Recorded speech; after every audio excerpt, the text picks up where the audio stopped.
Ladies and gentlemen, welcome back to Collegiate R6. And on this beautiful Friday evening, we have got some more spicy playoff action. This time, we are dipping our toes into the Premier Invite League playoffs, and we have got a stellar matchup between the 3 seed, Purdue, and the 6 seed, Illinois State. As always, my name is Jays Wills, and Vial will be joining me on the desk tonight. Vial, how you feeling? I am feeling great, Jay-Z, especially with this matchup that we have here between these two teams. And honestly, this is going to be a rematch coming back from earlier on the season, which Purdue took 2-1 in a very hotly contested best of three. And now we're going to see it again in a best of three. So I don't know about you, but this is going to be a long matchup. It absolutely is. We are going to see this go all night long. We saw some crazy action happen last night. We saw 3 maps as well. So tonight, I don't think we're going to be disappointed whatsoever. Like you said, VL, it was a hotly contested matchup and one that has been talked about ever since that match was played.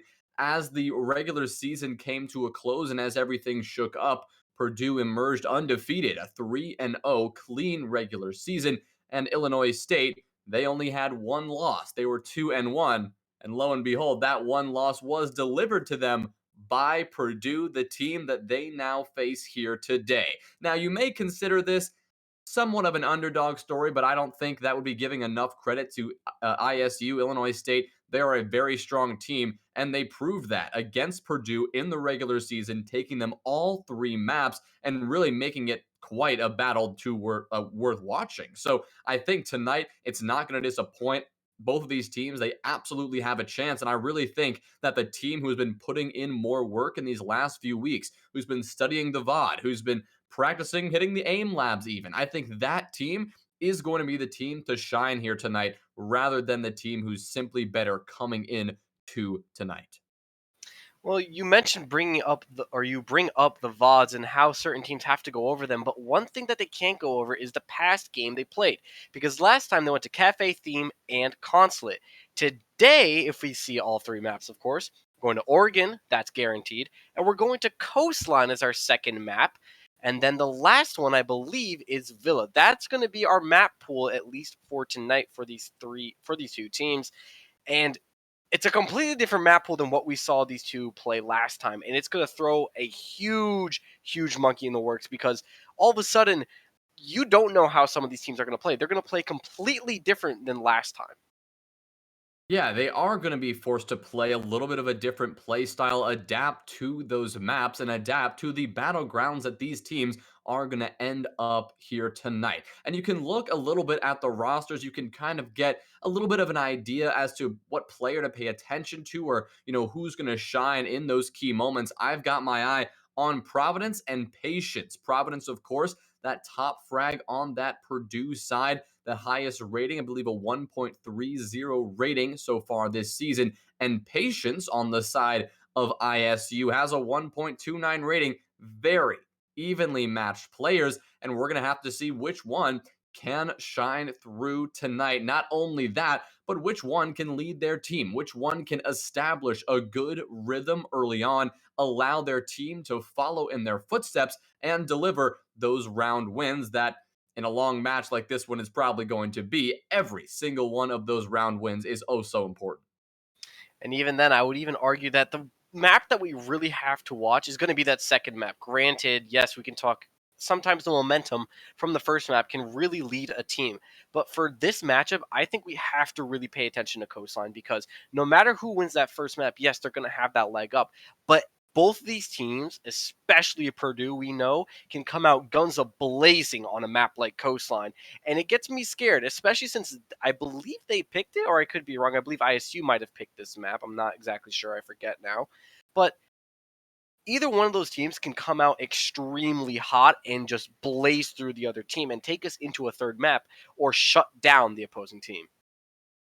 We'll talk about that a little bit more as we go forward, but we're actually not going to have to wait too much longer. Our match is just about to start, and we're going to see, what operators are going to be taken off the table and exactly how this match is going to shake out. But Vial, to touch on the point that you just made, and I think it is a very important point, is the presence of coastline. Not to mention Oregon as well in the mix. Now, while Oregon is definitely more strat focused than a map like Coastline is, a generally attacker-sided frag fest of a map, Oregon does lend itself to that frag-heavy style of play as well. So seeing Purdue, a team with exceptional gun skill and a team that really just goes all out on a map like Coastline, from the Illinois State side of things, you might be a little bit worried about the maps and where you're going to end up doing battle this evening.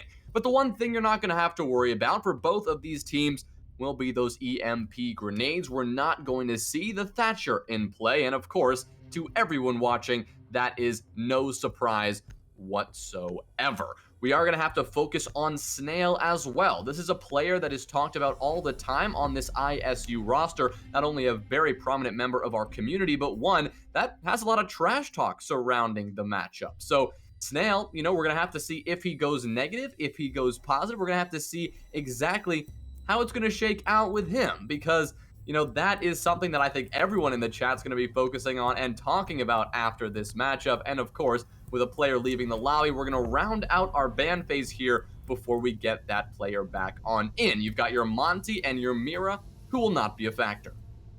If there's one operator that, especially since Illinois State is going to be banning, I would expect a Malusi ban. They, throughout the last, I believe, 3 matches that they played in the regular season, even the last one they played against St. Clair's, I believe that they banned out Malusi every single map the chance they got. And yes, that will continue the trend. Clearly not wanting to deal with, as I like to call her, Ella 2.0.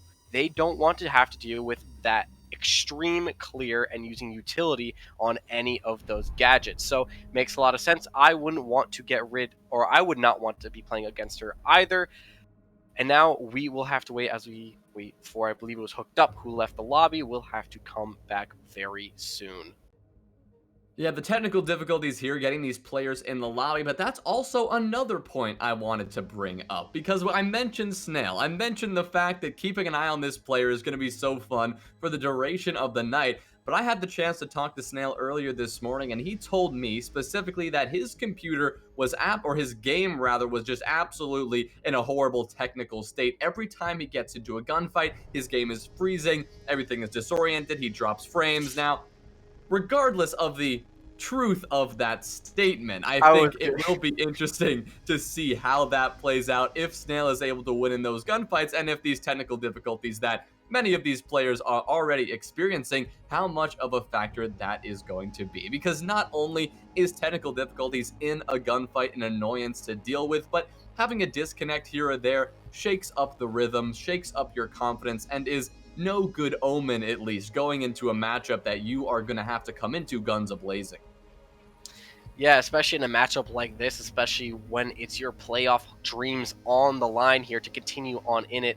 The disconnect can really, really throw off how a team plays. Even rehosting, when you have to leave and then come back, even for a timeout, it really throws off a team. But let's hope that Snail wasn't just setting him up for any excuses, because I certainly will hold him accountable the entire game, no matter what, JC. Absolutely, but I'm also going to use this opportunity, VL, to walk everyone through where we're sitting in our overall playoff picture. We are, of course, in the round of 8 in these Premier Invite playoffs. This is Purdue versus Illinois State, that 3 and that 6 seed. On the other side of this particular half of the bracket, you've got the 2 seed, Texas Tech, taking on Michigan Tech, the 11th seed. That's going to be an interesting matchup to watch, and the winner of that one will, of course, face the winner of this match here today. On the other side of our bracket, we've got Akron versus UTSA and Georgia versus CU Boulder. Both of those matches will be streamed tomorrow, so be sure to tune in for those. And those are going to be really interesting matchups to watch if Akron can finally be taken down by one of these teams. Maybe it is UTSA to do that, and we're going to see a rematch on that side of the bracket as well, with Georgia taking on CU Boulder. We saw this matchup in the semifinals of the Face It preseason, I believe, in the fall season, so we'll definitely have a good idea how those two teams are going to play, how that match may shake out, and whether those two teams are going to make it as interesting as a matchup as we expect to see tonight here, VL. Yeah, and I think all of these matchups tonight and tomorrow are just beautiful representations of just overall esports and competition in general. You have the possibility of a major upset tonight happening in Michigan Tech, the 11 seed, possibly taking down number 2, and that could be a miracle run, some that we like to call a Cinderella story. And then you have a juggernaut in Akron on the other side of the bracket that, like you talked about, who is going to take them down, or can anybody take them down? That's going to be another major question. But let's talk right back on this map of Oregon. Not a real big surprise when we talk about the bans, except for one that we don't see that often. Sometimes you see it more often, at least in higher levels of competitive play, but the Monty ban. This is something that we don't normally see, at least not on Oregon. JZ, can you walk me through the thought process for banning out Monty? Sure, I mean, the Monty ban is interesting. That's why we'll also see Clash bans sometimes come out on Oregon, because you throw a shield operator in the mix on either the defensive or the attacking side, and really everything about how both teams play the situation completely changes. And it could possibly be a target ban. One of these teams could be realizing, you know what, we don't want a crazy shield operator, a literal brick wall pushing into the site. We don't want to deal with that. And that's completely understandable because, like I said, it changes up the way you have to play. Maybe you bring extra C4s. Maybe you focus a little bit more heavily on those trap operators, operators that can simply just slow down the brick wall's progress into that site. And so without that Monty, we're going to see your standard style of siege. We're not going to see anybody playing off a shield. No shield antics going on, at least on the attacking side, but there is still room from a clash. There is still room for these operators that, at least on Oregon, tend to come out on that basement site more than others, because on that top floor site, you run the risk of a C4 coming from below at any time, and it can get quite messy if you're going to go for those shield plays, because once your opponent reads into that situation, it's going to be over for you, because both of these teams are very competent at adapting on the fly and making those adjustments. Yeah, and one of those operators that you talked about, Clash, one of those operators that a lot of teams, if they aren't ready for, will have to adapt. And Clash, she's kind of making her name for herself, at least on Oregon, especially with not being banned. You can put her not only in the basement, like you talked about, but you can also put her in attic to slow down any pushes coming from there. She can rotate out and just slow down the attackers from every single possible avenue. And other operators that aren't banned that will help not only attic, but that bottom floor site as well. It's going to be Wamai. Wamai is also a common ban that we sometimes see in this map, but instead, we saw Mira and Malusi, two operators, which both make sense, of course, to ban on this matchup. But no, instead, we are going to have Wamai in play. And that's going to be a very big factor for that utility burn, especially if they pair it with a Clash, a Smoke, or a Jaeger. And that's 4 out of potential 5. So that can be very impactful for how you set up your defense. But again, it comes down to each team and how they like to play each site. Absolutely. And, as we continue to wait for these last players to get in the lobby, thank you everyone for sticking with us. Thank you for your patience. We're just about to get going. As I said, the technical difficulties that marred this lobby, well, they are continuing to happen here. But we must wait no longer. We are going to be heading into map around number 1 on map number 1 of Oregon in just a moment. We see our lineups coming on out. We see the Maverick in play, one of those crucial operators to bring if Maverick is not banned. And on Oregon, Maverick is usually taken off the table, or often at least, but with the Monty ban that we talked about ad nauseum just a moment ago, well, that is going to lend itself to that Maverick play. We are going to have that Surrey Torch and the ability to just open the walls regardless of any hard breach denial brought in the form of those Electro Claws that the Kaid does wield, and the Kaid that we are going to see Fortra bring out, because Malusi and Mira are banned instead of that Electroclaw wielding operator. And bringing out that Maverick is going to be a very big issue, or rather, not a big issue for Purdue, because if they bring that Maverick, it's just going to open up the walls very quickly. They can use so many different lines of sight. They can get rid of any Kaid claws. They can get rid of any mute jammers if they elect to bring mute or bandit. It makes it a lot easier for this attack. And we're going to go ahead and start this first round at the top floor site. And what do you know? It's a basic attic hold coming in for both these teams. But one thing that's not basic is Harabic. He is all the way down here by blue and pillar. Maybe going to find himself an early pick or go for a late flank. That's one thing that we don't talk about. There's a checklist that most teams have to go through on attack. You have to get through it very, very slowly, or rather quickly, depending on how much time you have left in the round. And the one thing they have to worry about is a roam game. They have to be on the watch. And that's why Mila is bringing that Nomad. Nomad is one of those operators that, if left on the board, most teams will be bringing, especially on a map like Oregon, where there are plenty of avenues to be flanked from. That's a fantastic point, and one that I think we are going to see in action all night long. Both of these teams love to play that loose style of defense. They play a little bit extended off the site, and that very extension from Harabic will net one kill onto Hangman. Now you've lost your Zofia, so that's going to hinder this attacking pressure for certain, as will the continued aggression on this top floor, and Fortress seems that he may be tempting a swing or two on any of these attackers that are pushing on in. You've got that breach coming in from Classroom to remove that potential Electro Claw, but Fortra will be holding that position nonetheless. Finally, the Electro Claws will be opening up that wall, and the information will be obtained. Now Smitty has the opportunity to swing on this Kaid, but with no teammate to support, that decision will be staved off just a bit longer. The utility is going to be burned. Smitty's going to swing in, and Fortra will have the headshot to deny it. It's all collapsing on down for Purdue. Providence finds the refrag eventually, taking down Fortra, but now they're sitting in a 3v4, and they are going to have to fight their way out of this desperate situation. 60 seconds left, and the man advantage still in favor of this defense. They lost one player to a flank and one to that swing. And the question is, are they aware of anybody in attic, or do they have any information on the rest of these players? Providence, the Habana, walking her way through, as Poseidon is able to get one down. Providence is going to start this plant in an unorthodox position, but does Snail know this? Is he going to be able to flank, maybe get himself one? He sees the back of Poseidon, but not going to land the shot. Is he going to line him up? No! He's not able to land one. Mila also finds one during this commotion here, and now a 2v3 for this defense. They have to be able to swing on here. Patience, he knows that there is one by his corner. Providence is going to find Snail, but Patience finds Poseidon all the way back to God of the Sea, now drowning in his own death. Question is, where is the rest of these? Mila swings out, finds Patience, and Purdue, they get their first round here in this map.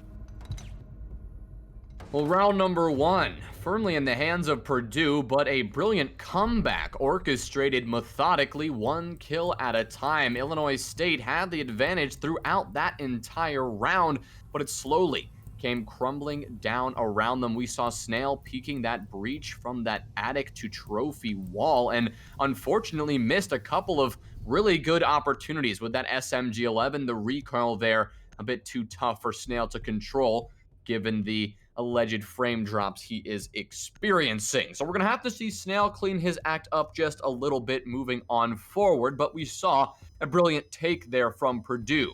Orchestrated, like I said, conducted one kill at a time, really just finding their kills and fighting their way out of a man disadvantage, taking that site regardless of the awkward positioning or the early frags going in Illinois State's favor. But we are going to see this Kids and Dorm site once again. Now, when you see a team like Illinois State go back to the same site twice in a row, you would usually assume you are going to see one of two things. Either the exact same thing, because they assume that they just lost their gunfights, they had the advantage the entire time, which they did, or you're going to see something of an adaptation, something of a change to shift up the way this round is going to progress. But in terms of an overall shift, I think micro positioning should be sufficient for Illinois State. Their overall macro strategy, you had one extended roamer just constantly being a thorn in the side of the attack. Overall, that strategy paid off. It was simply the micro positioning on the site,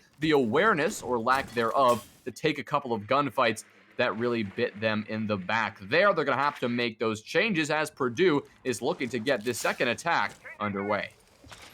Yeah, it's also, I don't think we realize this, but that was a 3v5 going into about 60 or about a minute 20 left in the round.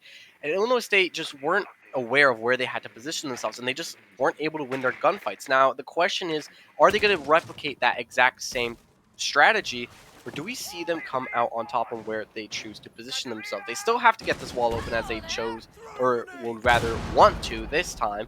The question is, are these flanks going to come out anytime quicker? But Fortune looks to try and get himself a free frag. Hangman, wary of any flank, knows that somebody could jump out, but no. He just knows Fortra is down. But Arabic might be able to swing out and find one. Patience is actually going to swing out on the Hangman. And he finds the reverse frag. And there we go. Fortra's still down, though, so technically a 4v4, but can be picked up and is with a minute 40 left to go. Yeah, Fortra now back in this fight. That's going to be an ever-present factor in this round for Purdue. They're continuing this pressure onto games by once again opening up that attic wall to prevent somebody from playing in pit, and Poseidon finding Snail will assist that attic clear. There is still one player playing patient and holding this tight angle. That's going to be Fortra, but Providence will swiftly remove the Kaid from play and send him to his early grave. Now they'll be sitting in a 3v4. Illinois State now have to claw this one back. Harabic on the flank. His position is known as the air jab will yeet this man across the entire first floor, but a C4 from below will actually net Providence onto the ground. Not from below, from one of those players on site, but the refrag immediately comes out, and a 2v4 is now what Illinois State have to face. Smitty finds another. That's a double kill for the round. Harabic coming up white stairs is all that remains of this attack, and with the plant going down, Harabic has a nearly impossible situation on their hands. He'll see the feet of the Nomad, and Mila will be soon to taken off this fight, and Harabic will have to only find 3 more. Smitty and Providence are at very low HP, so only have to breathe on them with this 416, but the micro positioning from Purdue in this retake situation should simply be enough to prevent this Jaeger from having his way with this site. Smitty, the 3rd kill on the round for the Ash main, will net Purdue round number 2. Yeah, I think this round came down to, like you said before we started, it was micro positioning. Where are Illinois State going to be? Where are they going to put themselves? And is it going to be in a position where they can maybe have the advantage? It clearly didn't happen. They just weren't able to put themselves in the optimal position. And I think if we have to be critical, it's going to be Fortra. Fortra was in a very, very tight angle that he sat in 2 rounds in a row. Yes, he won the first gunfight in the first round, but then he elected not to change up his angle, not maybe peek them, and hopefully they weren't expecting him from a different angle. Instead, he elected to sit there more and lose that round there for his team, because he was down. They were down 1 player by then, and he could have elected to run out, but no, he just sat there. So we're heading back into this matchup after a quick pause to get, I believe it was Providence, back in. And we're going to head all the way downstairs. JZ, what do we expect from ISU, and how do we want them to adjust if they are willing to take this round? Well, I'm going to leave the adjustment exactly up to them, but what I'd like to see is a bit more passive style of play. They're taking a couple of fights that they don't really need to be taking as that defensive team. It is the attacker's responsibility to push into the site and to take map control. We saw Fortra just in 1 round ago take a fight on that window rappel. On that Hangman, the Zofia was doing on that game's window. That's not a fight that you need to take as the Kaid. You know that there's always going to be a player on that window, or you assume that that is going to be an angle that the attackers want to establish every time. Because of this, you can strat for that. You can prepare to have to give up that long angle from games and over to the corner of that trophy door. Fortra did not seem prepared to do that. He wanted to take the fight. He wanted to frag out.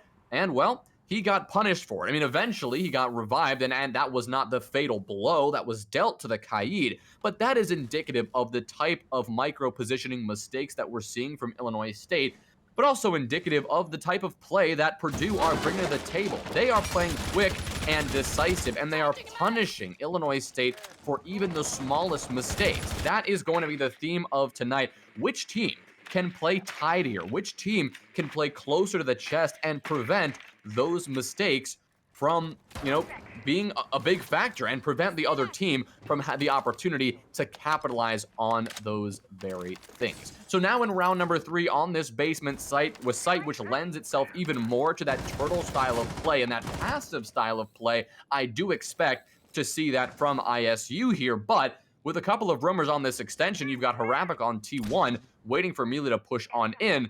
Maybe we won't be seeing that adjustment. Maybe not. And when you spoke on the tidiness of this team, or rather how tidy they should be playing, Purdue, they are doing exactly that. They're clearing out as many roamers as possible. They're going top down clear. But with that, they waste a lot of time. 90 seconds are now still left on the board, so still plenty of time to be played with.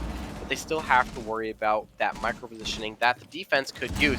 Nade will ring out onto Fortune. Poseidon nets himself one kill. That's the man advantage for this attack now. But if they're not careful, we could see Harabik get himself a free frag onto Mila. Does he see the shoulder? Yes, he does, but not able to land any shots onto him. Going for the wall bang here, but no, only lands a few bullets onto the body of the Nomad.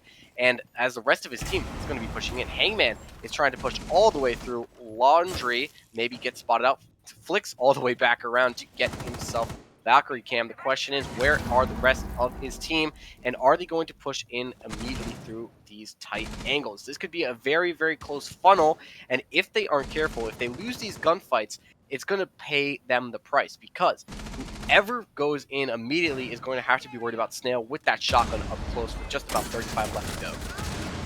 Well, Hangman's going to swing on up, find patience. Harabik has the answer. Harabik has 2 answers, taking down Smitty as well. Hangman also found the double kill, so Harabik and Hangman going back and forth, but the diffuser now planted and Mila now fragging. It's all up to Hooked Up, who is upstairs. That Legion playing far afield from this site. His position is known.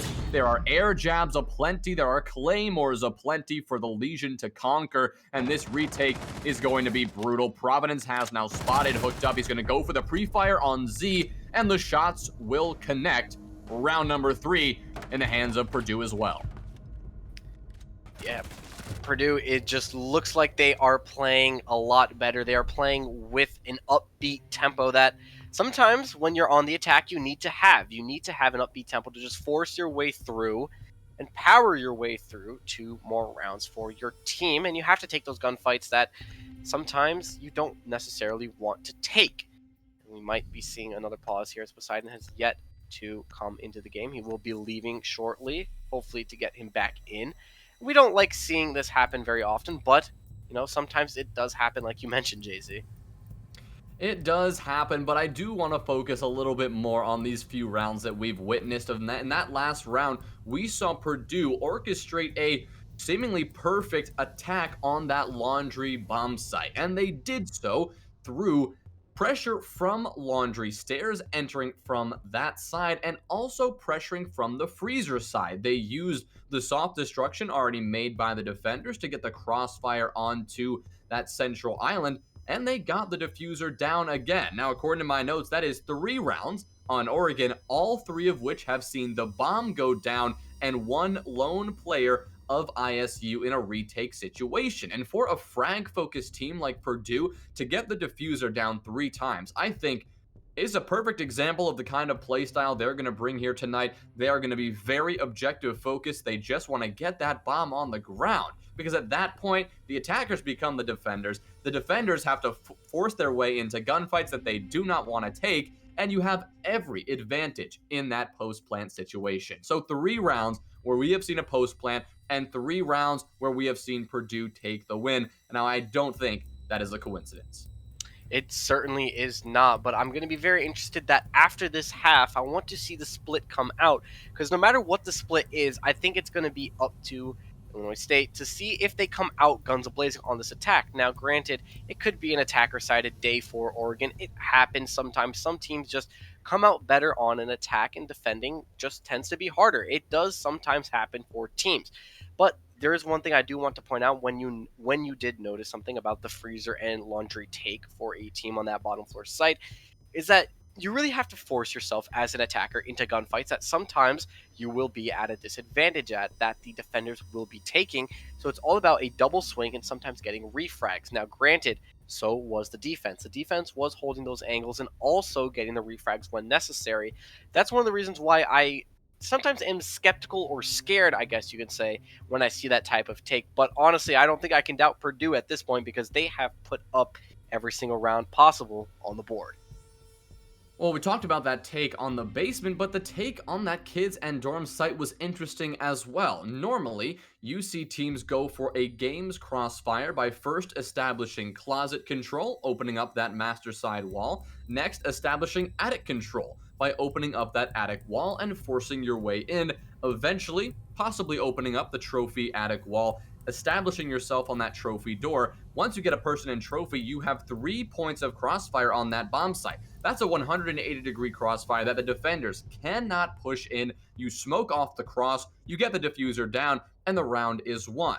But surprisingly from Purdue, we're actually not seeing them go for the attic control, at least from the tower side. They have yet to contest that. They have yet to open the attic tower facing wall. Simply, they have sent it in trophy. They have sent it into master and opened up that closet wall and only gotten that 90-degree crossfire. But for those 2 rounds that we saw that top floor bomb site come into play, it did work out for Purdue, and it is not something that Illinois State have punished just yet. But as these rounds continue to unfold, as these games continue to get more in depth, and as Illinois State gets a read into the play that Purdue is bringing, you would expect Illinois State to start to have some sort of answer for this attacking success that Purdue are bringing. But 3 rounds in, ISU have not found the answer, and they will need to if they want to have victory or even a shot at victory on map number 1. Yeah, it's all about adaptability, as we talked about before. If you are a team that can adapt to what an attack is throwing at you or what a defense has set up for you to attack, it's going to change exactly how a team plays. And speaking of how a team plays, Patience here wants to maybe find a very early frag. Instead, will elect to fall back after throwing out that cam and gets a drone for his troubles as well. And now we are seeing the slow push for a team. Just checking the corners, going for that clear as they normally do. And they're still doing this top-down clear. Granted, this takes a lot of time for a team to do on any map. But now on Oregon, granted, after the rework, it does benefit you a little bit more. But you still have to do it. The only downside is that time aspect. But with Purdue, I don't think time is one thing they are really that concerned about. Wouldn't you say, Jay-Z? Yeah, they're really handling time quite fluently. They have really taken this clock and made it work for themselves. There hasn't really been a lot of this Illinois State extended roam, at least on this basement site. They're not forcing any engagements, which you like to see, but sometimes it's all about finding the balance. Maybe you do want to put a player off site. Maybe you have a vigil. Burning out that clock, making drones like completely miss them a couple of times here, just as Hangman will miss the fatal blow onto Snail. But because of that lack of roam, and because the on-site pressure is now mounting, Purdue, with only 90 seconds off the clock, are well under their way to attempting this freezer side clear, and a brilliant nade from Poseidon, sending Snail to the grave there, will make this freezer push even easier. All you need now is to establish that crossfire, get somebody down Laundry Stairs, and get that pressure going. Providence going to be this first player to push on through. You've got Fortra, the player here on crates, to contest this, and supported by a couple of, well, my man, Patience, the C4, going to rain on up from Tower Stairs, rain towards that meeting hall player of Mila, who is patiently holding this flank, but it will not find its target, and with a minute to go, this Purdue execute, the execute that has been successful 3 times in a row, is looking to get started, but without Poseidon and without hooked up to contend. Just about 45 seconds here left on the clock. And now they have to really focus on where this attack is coming from. They have to rotate Mila over as well, as they need more guns to win more gunfights. Hangman wins that first onto Harabic, and now they can wait some time out. Harabic might be able to find himself a free frag here if he nails the shot, and yes, he does. Will he find the second on to Mila, who is there? Actually, Mila is on the other side. Harabic nails himself a double kill, but no, Hangman finds one back. Patience now left in a 1v2 scenario, and it's very possible that I can clutch this out here. He just has to wait and see if someone swings on into him. He finds the first onto Hangman. Diffuser is down, so Mila has to go for this gunfight, push all the way through. The Nomad looking for the flank, but now is left in the flank. 3 seconds left to go. The question is, where is the last player? The gunshots ring out, and Purdue, they win it 4 rounds in a row. Mila knowing exactly where it is. The perfect read. The hip fire goes straight into the head of the Valkyrie. And there we go. Purdue, 4 rounds in a row. They are taking this map by storm. Whew, well, a nail biter of a round, but one that Purdue managed to squeak out. Mila there, the hip fire. That was an incredible way to end that round, finding the Valkyrie, who was simply not patient enough, I guess. Maybe repositioning over the far side of Closet would have been that millisecond of time that ISU needed to win that round, but for the most part, that was a successful round from ISU. They shut down those early gunfights that they needed, and despite it being a 2v1 in that closing 10 seconds, the diffuser was out of pocket for Purdue. They took down, ISU took down the diffuser who was pushing into Laundry from those main stairs. And because of that, Purdue had to really pull out all the stops. They had to get over aggressive, put themselves in really bad fights, and we saw Patience, the Valkyrie, prevail in at least one of those 2 gunfights. But that is 4 rounds that Purdue have now taken for their own on Oregon, and now they are looking to complete the sweep on this half, and they are looking for 2 more. They are going to have to orchestrate an attack on this kids and dorms site, and Illinois State are going to have to find some changes. We've seen Harabic. He's found 6 kills so far, but they haven't been all that significant. Patience as well. A lot of these kills are being found in those closing moments in that 1vx situation. We're going to have to see this team step it up a notch if they want to contend with the gun skill and the fortitude that Purdue are displaying here so far. Indeed, they are, and both of these teams, while they are down 4 rounds to zip, I do have to give some credit to Illinois State. That last round, they did adapt. They were playing a bit more to try and kill some clock and force them into these fatal funnels with less people to watch the angles. Now, the only thing I have to be critical on is that they are playing the exact same sites again and again with no adaptation to these attackers. They aren't really adjusting. They're just putting certain players in different positions without really adjusting their strategy. But speaking of adjusting strategy, it's going to be Purdue. We have Hangman here on the big window, and this holds down a massive angle that holds huge lines of sight. Gun traces, or excuse me, bullet traces will ring out past him, but no, he will be more wary in case of anybody else peeking. Rabic and Patience are at this bottom floor, knowing that Mila is down here. Could pay dividends if they get themselves that frag. Yeah, they are wary of this presence, but it has yet to be dealt with. We still have this on-site pressure being applied here from Purdue, not neglecting the roam completely, but choosing to deal with it a little bit more passively. Simply get onto that top floor and then hold your flank. You've got the air jabs, you've got those drones, and you've got the manpower to devote to that flank watch. And now attempting to get this closet wall open, establishing that line of sight as well. It's going to get even harder for Fortra to be holding this position. A little bit of damage is dealt there, and Snail going to take a bit of damage from Big Window, but things are going to go back and forth. Hangman taking some damage as well. Fortra going to swing out, and Providence will punish it. Smitty and Providence both took a bit of damage in that engagement, but they are still alive and still gunning in this fight. Only 1 minute remains, and the pressure is mounting from all sides, but it's Hangman who gets cut down by Hooked Up. The Legion finds the target, but then the target is found by Harabic as well. Milo finds the refrag onto Patience, and now it is a 3v3 with only 40 seconds left in this round. Still plenty of time for these attackers to adjust and rotate themselves into advantageous positions. And the only advantageous position for them is, where is this diffuser electing to go down? They don't really have any more avenues to push their way through, and they don't have another hard breacher on the board like an ace to kind of force their way through and maybe make some more avenues. Snail, however, is going to rotate all the way back over to the kids' dorms, and maybe Mila will find a free frag. We're going to see possibly a pick come in, and Snail's actually downstairs. Might find one, and Hooked Up swings out and finds another. Now Poseidon left in a 1v3 scenario, but no, Hooked Up will swing back into that Kids and find him dead and render him useless for the round. ISU pick up their first round in this matchup. Well, Hooked Up there, really hooking the team up with a clean round win, and one that, well, Hooked Up really delivered. Not solo delivered that round, but it was a strong round performance from the Legion, to say the least. I believe that was a 3K coming out there.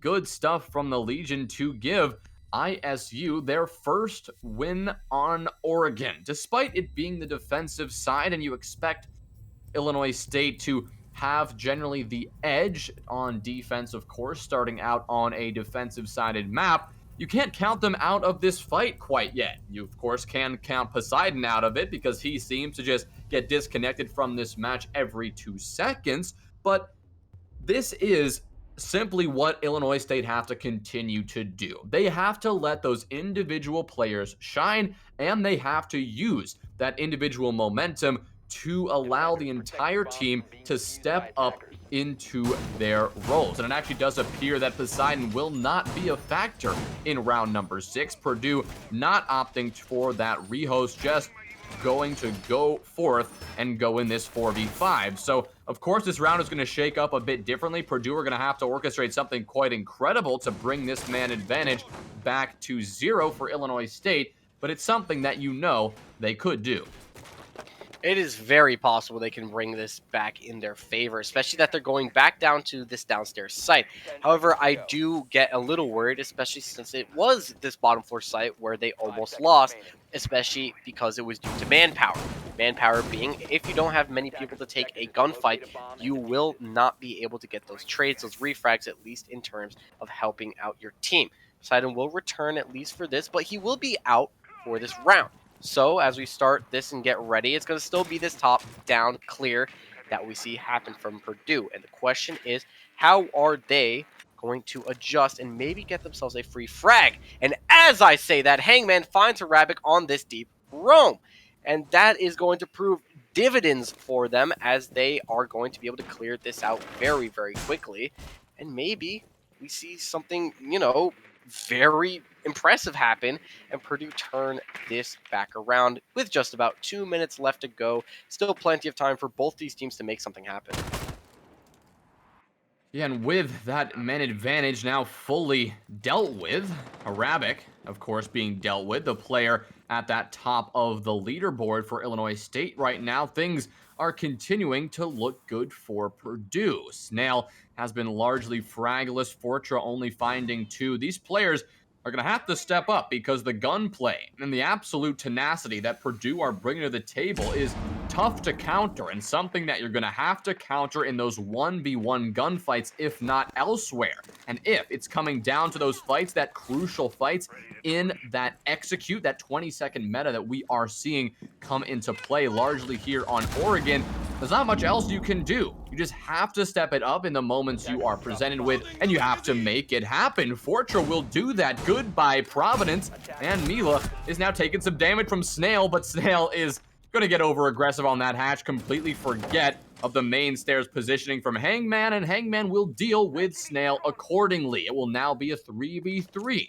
Both of these teams still grasping for footing in this round. Still, it's going back and forth, but you've got Patience, who's patiently waiting on this top floor.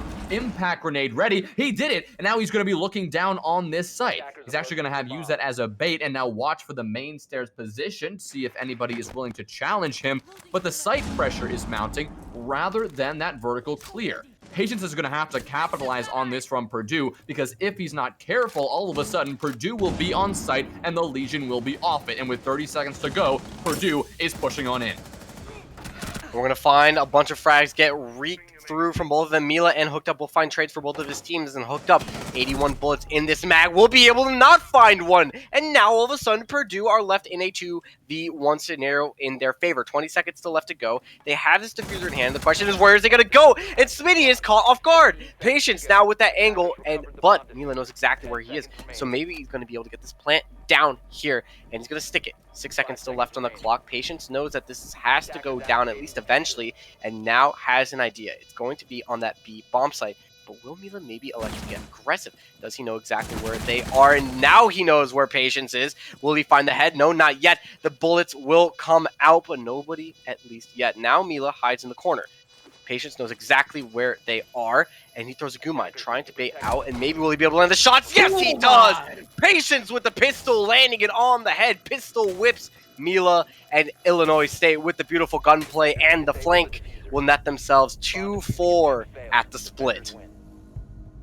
Oh, that was quite a shot from Patience. The flick right on to the dome with the pistol. Incredible shot, and Illinois State will end up taking that 4v5 round for their own. But they are still sitting at a 2-round disadvantage. It's 4-2, and now Purdue are going over to the defensive half.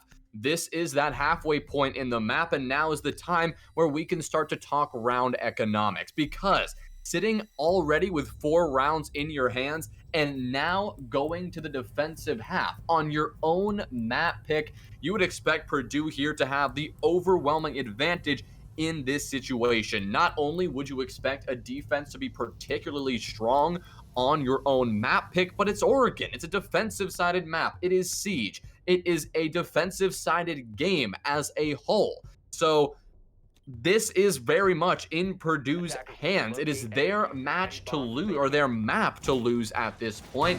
And Illinois State are going to have to come roaring out of the gates here on attack if they want to send a message to this Purdue team. Granted, I think they already have Jay-Z. They were able to get 2 rounds back in a row. Now, maybe that momentum carries over in the half, and we see this attack step it up a notch. However, Purdue still are feeling confident, especially since that last round they played, they were down a man and still brought it down to a 1v1 post-plant scenario. We don't see a lot of teams have the ability to do that, and Purdue definitely still feel very confident after that. And speaking of confidence, Hangman on this clash going to hold on to the attic. I talked about this before. Now, Jay-Z, do you think this is going to prove to be a factor? Do we see Illinois State maybe elect to go from a different point of attack? Well, the clash play, as we talked about before, Vial, can be very hit or miss. Of course, if Hangman is in the right position at the right time, it is going to be very tough for Illinois State to get the traction going onto the site at the pace that they would like. Staring down a shield that can zap the living hell out of you and make you move at a snail's pace, and pun intended, we'll say, but that it can be so problematic and can be so detrimental to your attack. However, the miss part of a clash play could be you're going to neglect one side of the push, you're not going to be a factor whatsoever, and you're removing a gun from the playing field. Of course, the pocket F2 that some call it is a viable weapon, but only having an SMG while these attackers are going to be swinging these angles with these AKs and these 2x scopes, that's never a fight you want to get into as a clash player. So it's all about being in the right place at the right time, hoping that the timing gods are on your side, and hoping that your teammates support you properly. It looks like Mila is going to hold on to this attic very close. Speaking of holding on to things, it's going to be Providence. He wants to use that impact grenade to maybe get that ace charge off. He'll get the first one off, but that'll be all of the Summer devices getting rid of that right portion of the wall. Sees that that deployable shield is there as well and needs someone to get rid of it before he can push on in so he can get rid of Poseidon, who's on that angle. But it doesn't matter if Rebek is going to actually just use a shotgun and vertically get rid of him. That is a huge play coming in from the Jackal. That's a big play there, and that is your smoke off the board. Your toxic canisters will no longer be a factor, nor will Poseidon, of course, and his fragging ability, but 1 minute is all that remains. on this clock, and you still have a clash to deal with. Hooked Up and Patience are staring down this clash, slowing them down at every turn. It's going to make this attack very challenging to get underway. But if Mila and Smitty are just going to gift some kills, then all of a sudden, it's going to go back in your favor. Providence 3 kills in a row, Hangman a 4th, and all of a sudden the tables have completely turned. Patience is left alone, and he is staring in the face of a clash. Any 1vx situation where a clash is in play is probably any Siege player's worst nightmare. You're staring down a shield, you're being slowed down, you have no intel, and you have nothing to do. And this Purdue team has all the time in the world. They know exactly where you're positioned, and all they have to do is throw a clash in your face and wait. We're going to see Patience go for some last hope, go for some crazy plays, but it is Providence. 4 kills on the round, and Purdue will take round number 7 in a crazy, crazy fashion. We just saw the man Providence go nuclear against Illinois State. And maybe do we see them continue going nuclear? That momentum that ISU had in the last half is shut down going into this half. Purdue say no, no, no. You forget who you're playing against, and they take it on the defense. Now that could change as we head to this bottom floor site, as we see Wamai, another operator we talked about at the beginning of this pre-matchup, that could very well help them hold on to that J bunker hold. Now it also elects, where does ISU elect to attack from? Now this makes a lot of sense, especially if you know they're coming in there, and you can just hold them off and maybe rotate all the way back through, then reinforce that wall to delay more time. An operator that we haven't seen just yet is going to be Thermite, who gets brought out here by Snail. The first time we see Thermite brought out in this matchup, JZ. We're also going to see the Goyo making his Oregon debut this very evening. We're going to see those Vulcan shields come into play, and it's no surprise to see the Goyo picked on this basement bomb site. Some call this particular bomb site Deployable Shield Central. Well, at least I call it that, because in that previous meta before the Neon Dawn patch, I mean, you saw as many deployable shields as the defenders could possibly bring in play on this site. And we're going to see 3 of them as well here in round number 8. Providence is going to be bringing 1, Poseidon bringing 2 of those Vulcan shields, and that is a lot of utility to deal with. You combine that with Smitty on the Jaeger, Mila on the Wamai, you've got Wamai pancakes, and you've got Jaeger ADSs to deal with. So Purdue are very much playing the same strat as you would in our utility consumption simulator meta that we had last season, but is refusing to fully shake itself out of this meta and fully disappear on us. But it is less effective as a defensive strategy. You can't stall as much time as you used to because Wamai has 1 fewer magnet. Smitty on that Jaeger. Jaeger, of course, those ADSs have changed the way that they work. They no longer can take out 2 projectiles, 1 of them, and then they have that 10-second restart period. Snail is going to start that off, throwing some flashbangs in to clear that utility accordingly. We're going to see Providence back on up and reinforce the wall. This is a strategy that's going to be able to delay a lot more time, or at least if they delayed more time, for this defense. However, so much control has been given up to this attack that I'm starting to get scared for Purdue. They have so many lines of sight already locked down. They have plenty of avenues to hold on to. And honestly, I'm starting to get scared. Where does Purdue make the adjustment? But that adjustment can come into Hangman now that we see him on that meeting hall flank. But it doesn't matter, especially if that plant could come down very, very shortly. All that matters is, where are these gunfights going to come in from? And Arabic, does he know exactly where everyone is going to push in from? Hooked Up and Arabic actually are going to net themselves 2. But Smitty is here at a very, very tight angle. Maybe is he going to be able to land 1 shot, but his feet are protruding out, so maybe he will fall. No, not going to land anything here. Patience and Fortra, they now put Mila in a 1v5 ace clutch scenario, if that's even going to happen. No, it won't. Hooked Up nets this down, getting their 3rd round in this map.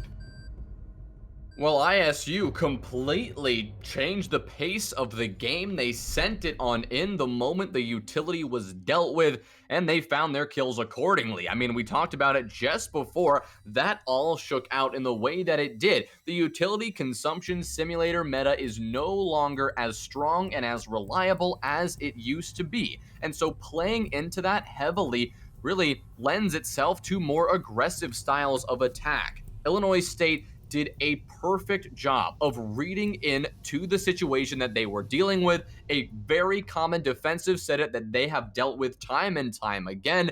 They swiftly removed the utility by throwing in those flashbangs, by popping those shields, and they wasted no time to get on the site, go for that plant, go for the site control, and it worked out perfectly for them. A nearly flawless round was delivered by ISU. So Purdue seem to be bringing the same strategy once again, and on the same bomb site, of course. Maybe that micro positioning is going to shift around, but that success in round number 8 for Illinois State was, well, quite strong, and something that we're going to have to keep our eye on. Maybe they will be able to claw this deficit on back. They're only 2 rounds down now, and if they are able to manufacture the same success in round number 9 as they were just 1 round ago, it'll only be that 1 round deficit, and they will definitely be in this fight.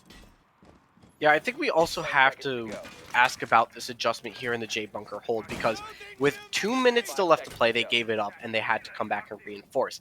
Now, if you ask me, I think instead of maybe Providence on here, you put maybe Mila, the Wamai, to delay more nades coming through and just eat up more utility and hopefully deny them more time. But Providence here is, at least right now, electing to hold them out. 2 minutes and 45 seconds. We'll start off this round. Not going to be able to land the shots on to that drone with Providence. And now, how much more time are they going to waste? Maybe we see them, attack from a different angle. The other issue we saw last round is that pillar and that tower hold were given up extremely quickly, but they've made that adjustment and put somebody at pillar. So maybe we see this denied a little bit longer, and it already looks like it has delayed enough time.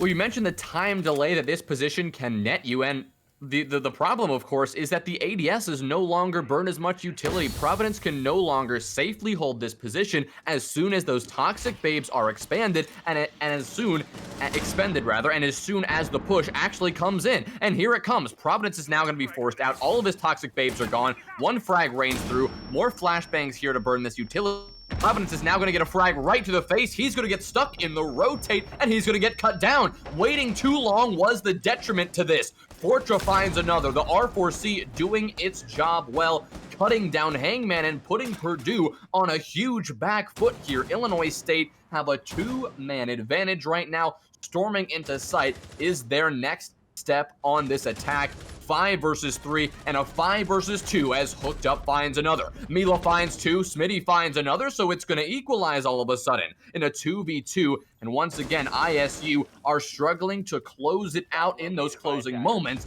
but Purdue really have a swift answer for, it seems, about everything. But so does Snail. He'll take the head of Mila, and now it's a 1v2 for Smitty.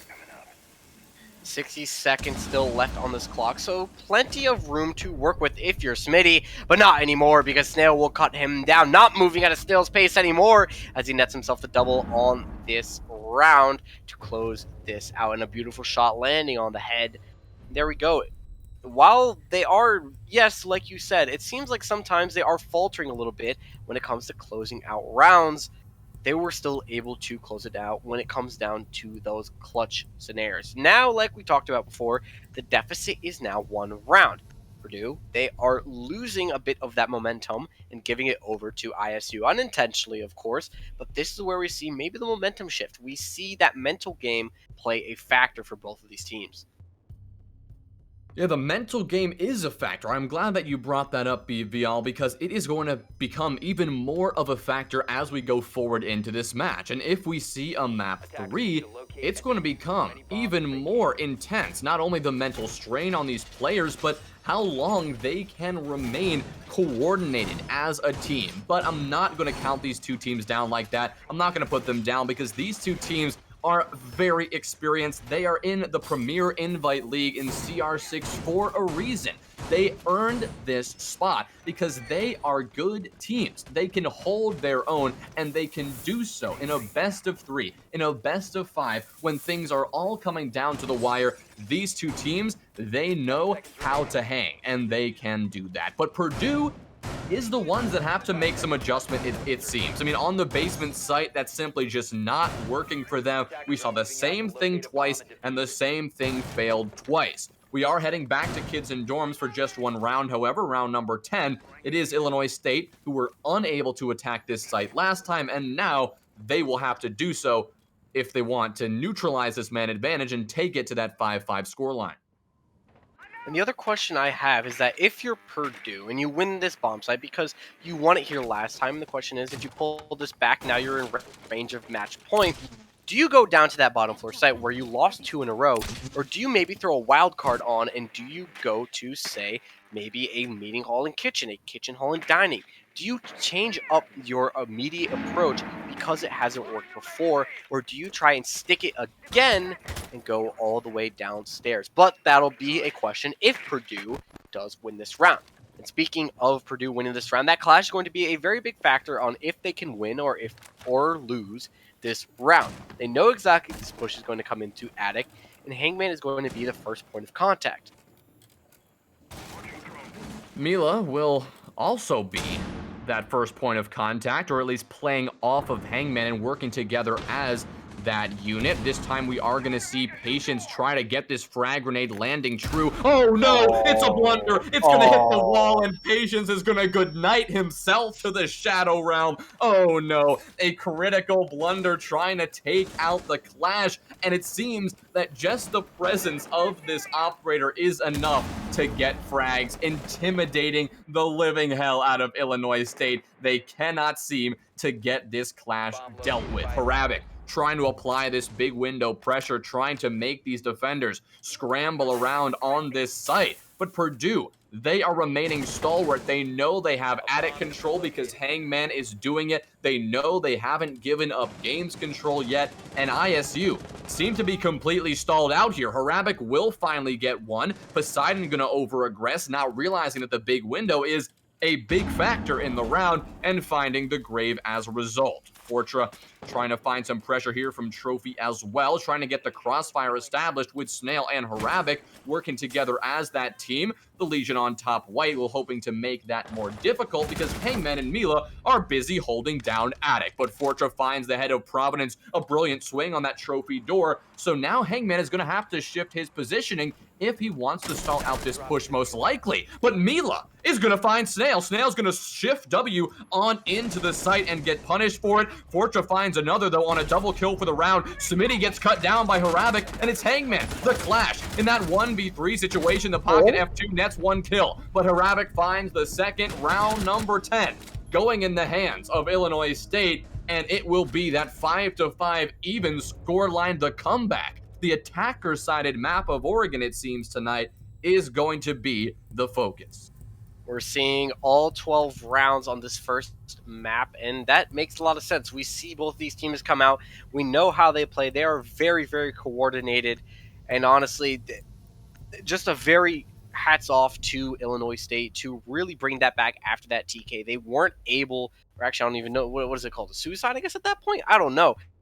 But just hats off to them to really adjust to losing that man and being able to just keep themselves up and push their way through to tie this match up. They were down 3 rounds at one point and are clawing this back, possibly going to take this map away from Purdue. But that'll be up to them if they can take not only this round, but also the following in case we go to OT. So we see ourselves back up here at this top floor site. Jay-Z, what do you think Purdue might need to adjust? Because honestly, I don't know what it might have been. It could have been the gunfights. It could have been maybe some micro positioning. What do you think?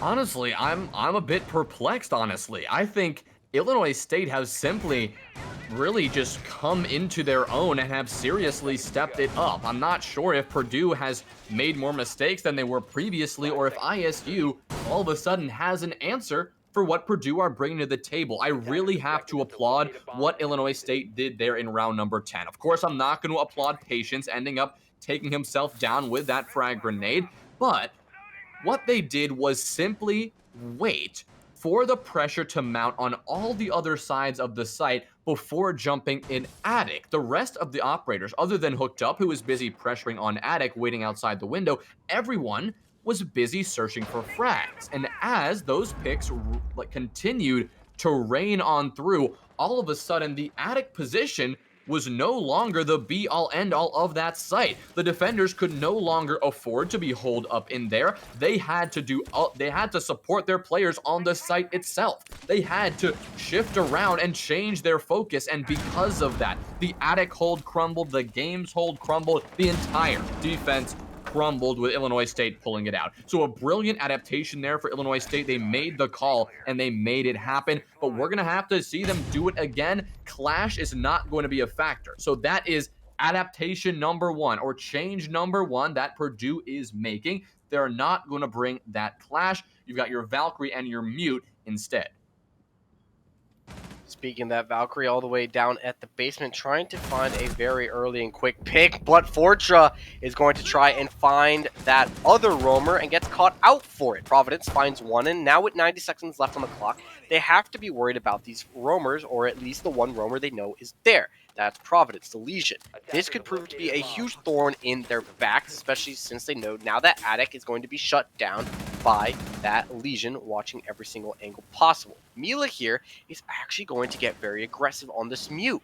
It's going to prove to be a very heads-up gunfight if they're not aware of this. But maybe if they have a drone watching, it could prove to be of no value. 60 seconds still left on the clock, and Illinois State, down a man, have to force their way into a gunfight or something. And now Mila is going to find that pick onto Patience. They look to be in the driver's seat of this round with 50 seconds still left to play. Well, Patience is once again going to end up dying due to some sort of frag grenade issue. Hangman going to find another kill, 2 kills rather, dropping down the Thermite as well. And Harabic has 5 HP and has, well, a desperate and impossible dream to take down 5. Now, I think we're just going to see him probably stall out this clock, talk this over with his team, because now, going into round number 12, you're going to be looking at 6-5. It is going to be match point for Purdue, and they are going to be looking to take their first map. So if you're Illinois State, you are going to need to have quite an answer in this next round. We don't know if we're going to see Purdue head to the basement bomb site that they have been unable to defend, or if they're going to go to the tertiary bomb site. Now, if I were the IGL, I may decide to go to that tertiary bomb site simply because the attacks that have been executed by Illinois State on the basement have been very, very strong. They have been quick and efficient, and there seems to be nothing Purdue can counter that. Going to a tertiary bomb site, while it may be harder to hold, it's also harder to attack because attacker teams are simply not as used to it. So we are going to see that meeting hall kitchen site come into play, and we are going to see that lethal information denial wombo combo in play. You've got your Mozzie and your Mute. This was seen several seasons ago, a core part of the info denial meta, but when you're going for vertical extensions, like I suspect we are going to see here on Attic and on Kids, having that info denial can be crucial. Very crucial indeed, and this is the switch up we were talking about a few rounds ago. If you win that upstairs site, you know you aren't feeling as confident on that bottom floor site after losing it twice in a row. So do you elect to go to a tertiary bomb site? And they did. So this is going to be the testing ground. This could prove to take us to all 15 rounds possibly. Or do we just see 14? Or do we end it here at the 12th round? It's going to be up to Illinois State, of course, to see what they want to do. And a very, very interesting thing that we don't see happen, at least on this site, or at least very often, as you pointed out, is that information denial set of operators we see. We have the castle, who is going to block off a lot of information by denying angles. We have the Mozzie, who's going to deny so many areas with his pest of these drones. And then you also have the Mute. So the question is, where are they going to put it? Are they just going to use it as some wall denial, or where are they going to hold off these drones? Poseidon right now is looking to use it to cover any flanks or back watches as well. And a very important question, JZ, is who are they going to put at this top floor site to hold onto it, if anybody? Well, it seems that Smitty is going to be up there on that Jaeger, at least for the time being. Poseidon going to be taking up that position as well. And like you mentioned, this vertical hold in Attic and in Kids is vital to holding down this tertiary bomb site. Of course, sandwiched between two floors, most tertiary bomb sites tend to lend themselves to a vertical hold by both the defense and a vertical attack by any offensive teams. Vertical control is almost absolutely essential to attack either one of these bomb sites, kitchen or meeting, because if you don't deal with it, then the defenders can use those vertical angles and work against you at all times. They can simply deny the plant, deny entrance onto the site, and so it seems that Patience has it on his mind to end that vertical control early. Little does he know, there is nobody up there in Attic. There are no operators to deal with that. There's Providence, the only player on this top floor, hold up on the side. And Poseidon, oh my goodness, another complete blunder. Mila is going to get team killed by a pre-placed Nitro Cell. An absolute disaster there. And Smitty is hoping to answer back, taking down Hooked Up. He will do that. No more Zofia. So that is a lot of utility you're losing, but you've also already lost the gun power and the absolute info denial ability of Mila, who is taken down. Those drones, maybe if they're caught out, will render them useless, but Fortra is going to find one back here to get that man count now in their favor. Now 4-3, but are they aware of Smitty down, or up here rather? This is going to prove to be very, very dangerous, especially since they haven't gotten that wall open upstairs in Attic. They are just going to maybe just deny as much info as possible. And now holding on to that angle, it's going to be Rabbit. Poseidon is going to be down, and Snail finds his 4th kill on this map, and possibly to extend this map as well. Providence and Smitty, they're going to have to go nuclear here in a 2v4 clutch scenario for match point. 30 seconds left to go, and it looks like this execute is rearing up to go. And upstairs is Smitty. He's going to have to come into contact with Patience eventually if they want to be wary of where these players are. Snail going to try and get this bomb down, but Smitty is not aware of Patience, and that's going to leave all of a sudden a 1v4 scenario here for Providence. He is looking in a very, very dire scenario. Yeah, 4 kills are going to have to be found here, or some sort of tomfoolery getting this ninja defused, but that's not going to be possible simply as all of these attackers have now repositioned and are ready for the inevitable retake. There is a prone Fortra behind the bench, and Providence will fall to that very angle. And, ladies and gentlemen, we have overtime in map number 1, all tied up here at 6-6. We are going to see at least 14 rounds on Oregon. The comeback from Illinois State, the absolute shift of momentum that we've seen here has simply been tremendous. We saw 4-2 attacker side on half number 1, and flip it on its head, 4-2 going in the favor of Illinois State on the second split. So both of these teams seem to enjoy the attacking side of Oregon just a bit more, so that lends itself here. Looking at Illinois State going on the attack first, that would suggest that they have a little bit of the upper hand going into overtime. Especially since if Purdue does take this full distance to 15 rounds, or Illinois State that is, Purdue will have to pick a second site to play on. They haven't won on any other site, I believe, except for that top floor site. So that's going to prove to be very, very dangerous if they can't get something together to get their team rounded up for that 15th round, assuming we go there. But we're going to have to start out this top floor site, which they have won a few times before. So question is, what is going to differ for their strategy? Are they going to bring the clash? And no, they have not. And maybe this is a read that they have elected to do. Maybe they elect to get more aggressive like they did in that last round. They played up here, and maybe this is what will lead to their, to them winning this round. Well, they're going to have to, both of these teams, they're going to have to come out of the gate with something. We've seen so many picks come out early in these rounds. Round after round, we're seeing maybe a team kill here or there, maybe a surprising entry frag here or there for both of these teams, and they really do come into huge effect in the late game. Of course, even if it comes down to that 1v1, that 2v2, that really contested close situation, those early picks have more influence on the round than you may think. Losing a lot of utility, you're losing drones, you're losing so much that can really impact your round as an attacker or a defender. Of course, on defense, you can be relegated to camera duty for the remainder of the round. But if your attacking team is doing due diligence, is taking out all the cameras, removing all of your information, there simply isn't much you can do by other than just hope your team is going to pull it out. And that's what, some of these players have been relegated to do for many of these rounds, given that so many early gunfights are coming up time and time again. But in this round, 90 seconds are now off this clock, and very little progress has actually been made for Illinois State. There is quite a loose play going on from Purdue. You've got Hangman in kitchen. You've got Providence the top of Freezer stairs, and they are looking to make their presence felt later in this round and be a thorn in the side of this attack. And Providence taking out Fortra in Z, the headshot delivered.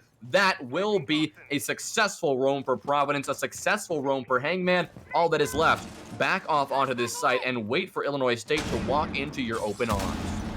Well, the scary thing, too, is that a successful roam game means that the roam game is still on its way. Mila will find one, but Patience gets that refrag, so netting it essentially still a 3v4 here for this Illinois State. And where are they going to take it through? Snail is with the diffuser, and the question is, where is he electing to push his way through? Harabic, however, will get his team back into a very, very good position as they are left in a 3v3 with 30 seconds left to go. The threes ring out here for both of these teams. And now, what angles are they electing to pick? Harabic is actually going to go onto the big window and maybe find a free frag. Snail, however, with the Legion Mine is going to be stuck now in Attic. Goose Smitty is going to be able to find maybe a free frag here if he lands a blitz on the Patience, and yes, he does. But no, they're not expecting Snail, not at a Snail's pace anymore, but he drops the diffuser down. All of a sudden, they have to force their way into the gunfight, and all of a sudden, the big blunder was taking those gunfights. Now, Harabic finds the first one. Is he going to be able to find the second? No, he's not going to go for this plant. Now stuck all the way in the open. Has to get this down, and no, Providence will secure that round for Purdue, taking their way one round away from closing this map out in overtime. Well, these rounds are coming down to the wire. I mean, oh my. That was another close one. It was another nail biter, and it came down to those closing seconds. But it was, of course, those seconds, that timer, that 11th man, that factor in the game that really made it so much harder for the attackers to get the job done at the end of the day. The time got the better of them. They just could not swing in time, whether that was the roam presence that enabled it to the time to run all the way off that clock, or whether it was simply Illinois State struggling to get the information required to make those necessary swings. You can't really say. But what you can say is that Purdue are now staring down match point. They are up 7-6, and now they will be attacking, of course, the half that they found the most success on just a few rounds ago. So they're going to be storming ahead onto this kids and dorm site with a fervor, now knowing that they have match point on the horizon and knowing that they are only one round away from taking map 1. But before we know who is going to take this round, or rather map, we head up back to this top floor as ISU is going to take their turn of defense here. The question is, what is their variation of this? And they are electing to bring the Kaid, which I don't think Purdue did in the last round, as well as the Valkyrie. This is going to prove to be very vital, especially with the information game playing a big factor. Snail on that mute as well. Going to prove to be very, very important for not only information denial, but wall denial. With the Kaid in play as well, you can deny a lot more area and a lot more walls. and it'll be a very, very difficult time for this attack of Purdue. But if there's one thing that we know Purdue can do is get some kills and find their way onto site. So with this round underway, it's going to be up to also Harabic on a deep roam, or not a deep roam just yet. I guess you can call it deep now. Yeah, Harabic will be that ever-present thorn in the side of this attack. The question is, will Purdue elect to deal with it? Before, we saw them go for very direct site takes and simply expert flank watch to deal with the roam rather than that full map roam clear. Something that we did see time and time again was Fortra on the Kaid taking a couple of early engagements, and that is what the Kaid will be teasing once again in round number 14. Poseidon and Providence both working their way up on this master side, while Hangman will apply that pressure from the big window. Oh my goodness, hooked up, gonna jump on out and take down Hangman. A brilliant heads-up play from the Legion, delivering that kill, a crucial kill, and a big deal in this round. That is Hangman off the board. You've lost your Zofia early, but Mila will answer it back by taking down Harabic. But you've got to consider, now you've lost this big window pressure. Now Illinois State can move a bit more freely on this site. And unless Purdue put another player in that position, which may be tough, given there's only 4 players left, Illinois State may have free roam of this site, and they may have an easier defensive attempt on their hands. Yeah, and with 90 seconds left on the clock, it's going to prove to be very, very vital for this defense if they can swing around and maybe get a better angle to attack from, or attack these attackers. Ironic to say that. Fortune, however, is going to be prone in the same angle that he normally is in, and that can also prove to be very vital. Snail is actually going to be still in attic, not contested, and not forced out, at least as of yet. Nade will ring very, very close to Fortra, but nothing will get him out of position, at least as of yet. 50 seconds still left on the clock in a 4v4 scenario, and somebody has to make the first move here. It's got to be Purdue. They have to find this opening kill and possibly force their way onto site to get this diffuser down.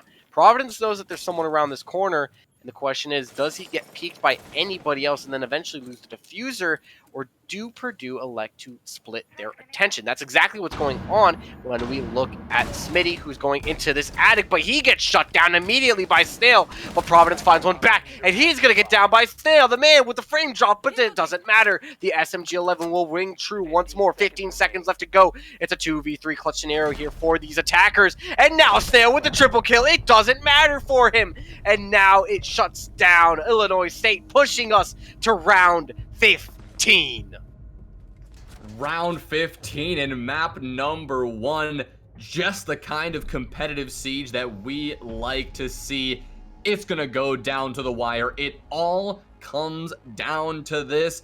Can Purdue lock down this basement site for the first time? Or will Illinois State continue to find the success just pouring on into this site and finding those clean round wins? We are seeing our change from Purdue right away. There is no Goyo. You're bringing the Maestro instead. Whether there's going to be a 6-pick or not, we'll have to see. But it does seem that Purdue has their mind set on changing up this hold just a little bit. We talked about earlier how they're going in, they're really giving themselves into this utility consumption simulator meta that is even harder to enforce on attacking teams given the updates in this Neon Dawn patch.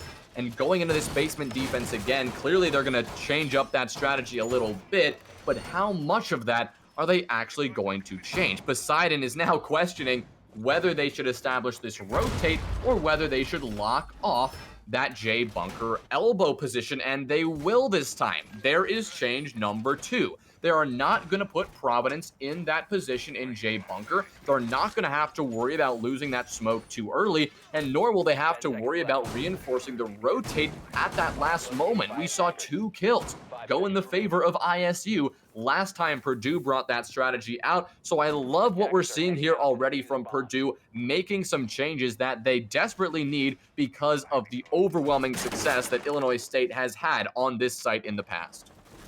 I think with that adjustment, JC, that you bring up, they have closed off that side of the map essentially for them, and they essentially give it up to Illinois State. So the only question is, what do you do instead of that? How are you going to attack these attackers rather and get aggressive? And that's what they need to do. They need to find smarter positions to get aggressive so they can hold on to this site and the apex points. And apex point number one is going to be that pillar hold, because while they can take care of J Bunker and hold on to that and maybe get a wall opener or two, they don't if they don't have pillar, they are susceptible to plenty of flanks. They are very, very prone to getting wide swung on and hooked up. It doesn't matter if you can get swung on, because he's going to find the roamer. He's going to find Smitty all the way at this top floor, and now down to these 4 players on site, as Patience is now going to try and get this main wall open.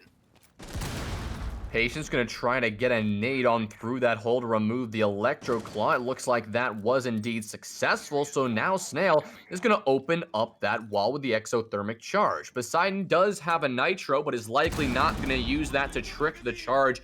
Likely gonna save that for a potential plant situation, but now the nades are gonna rain in. Hangman hits the floor, and Poseidon has been forced to retreat. So now Illinois State are applying this pressure hugely to J Bunker and to pillars. They are cutting down Purdue one at a time, and things are hugely going in the favor of this ISU attack. The tower pressure is building, the pillar pressure is building, and Hooked Up is looking to apply that pressure from the other side. Now Fortra swinging on into supply room. There is a player down in the corner. That's not going to be delivered. It's Providence to find the grave next. Fortra solidifies that kill, and now it's a 2v5. Mila looks for one, Poseidon to find it. Mila does not. Fortra finds the headshot onto one. Poseidon now has to clutch it up in a 1v4, otherwise this map is not gonna go for Purdue. It is Illinois State who take Purdue's own map pick all the way in round 15. Another brilliant basement attack, the site that Illinois clearly had under their belt, and Purdue had simply no answer for it. And we see it here. Harabic at the helm of this ISU team. And map number 1, quite successful for them indeed. It really goes to show that both of these teams, while yes, ISU were able to get themselves that map win, that entire map, it was really came down to every other site. It was basically the defense was able to hold on to the top floor, but that bottom floor site and even those middle floor sites, no one's really able to crack that basement or even hold on to it. So that really came down to it for these attackers. They was an attacker side at Oregon, as we predicted, or as we called, basically. And now we head into map number 2, Coastline, JZ. Well, Coastline is going to be a doozy. We've got lots to say about that one, but what we've seen so far, and what makes this so exciting, is the variety in both attacks and defenses. Things are successful in one round, but all of a sudden, the other team punishes that very thing. We're seeing quite a bit of mix and match on this defense and attack, and I am loving it so far, and I know map 2 is going to be just the same. But we're going to have to wait just a few minutes to see how it plays out on Coastline. We're going to take a quick break, and we will be right back.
Ladies and gentlemen, welcome back here to map number 2 of a very exciting matchup here.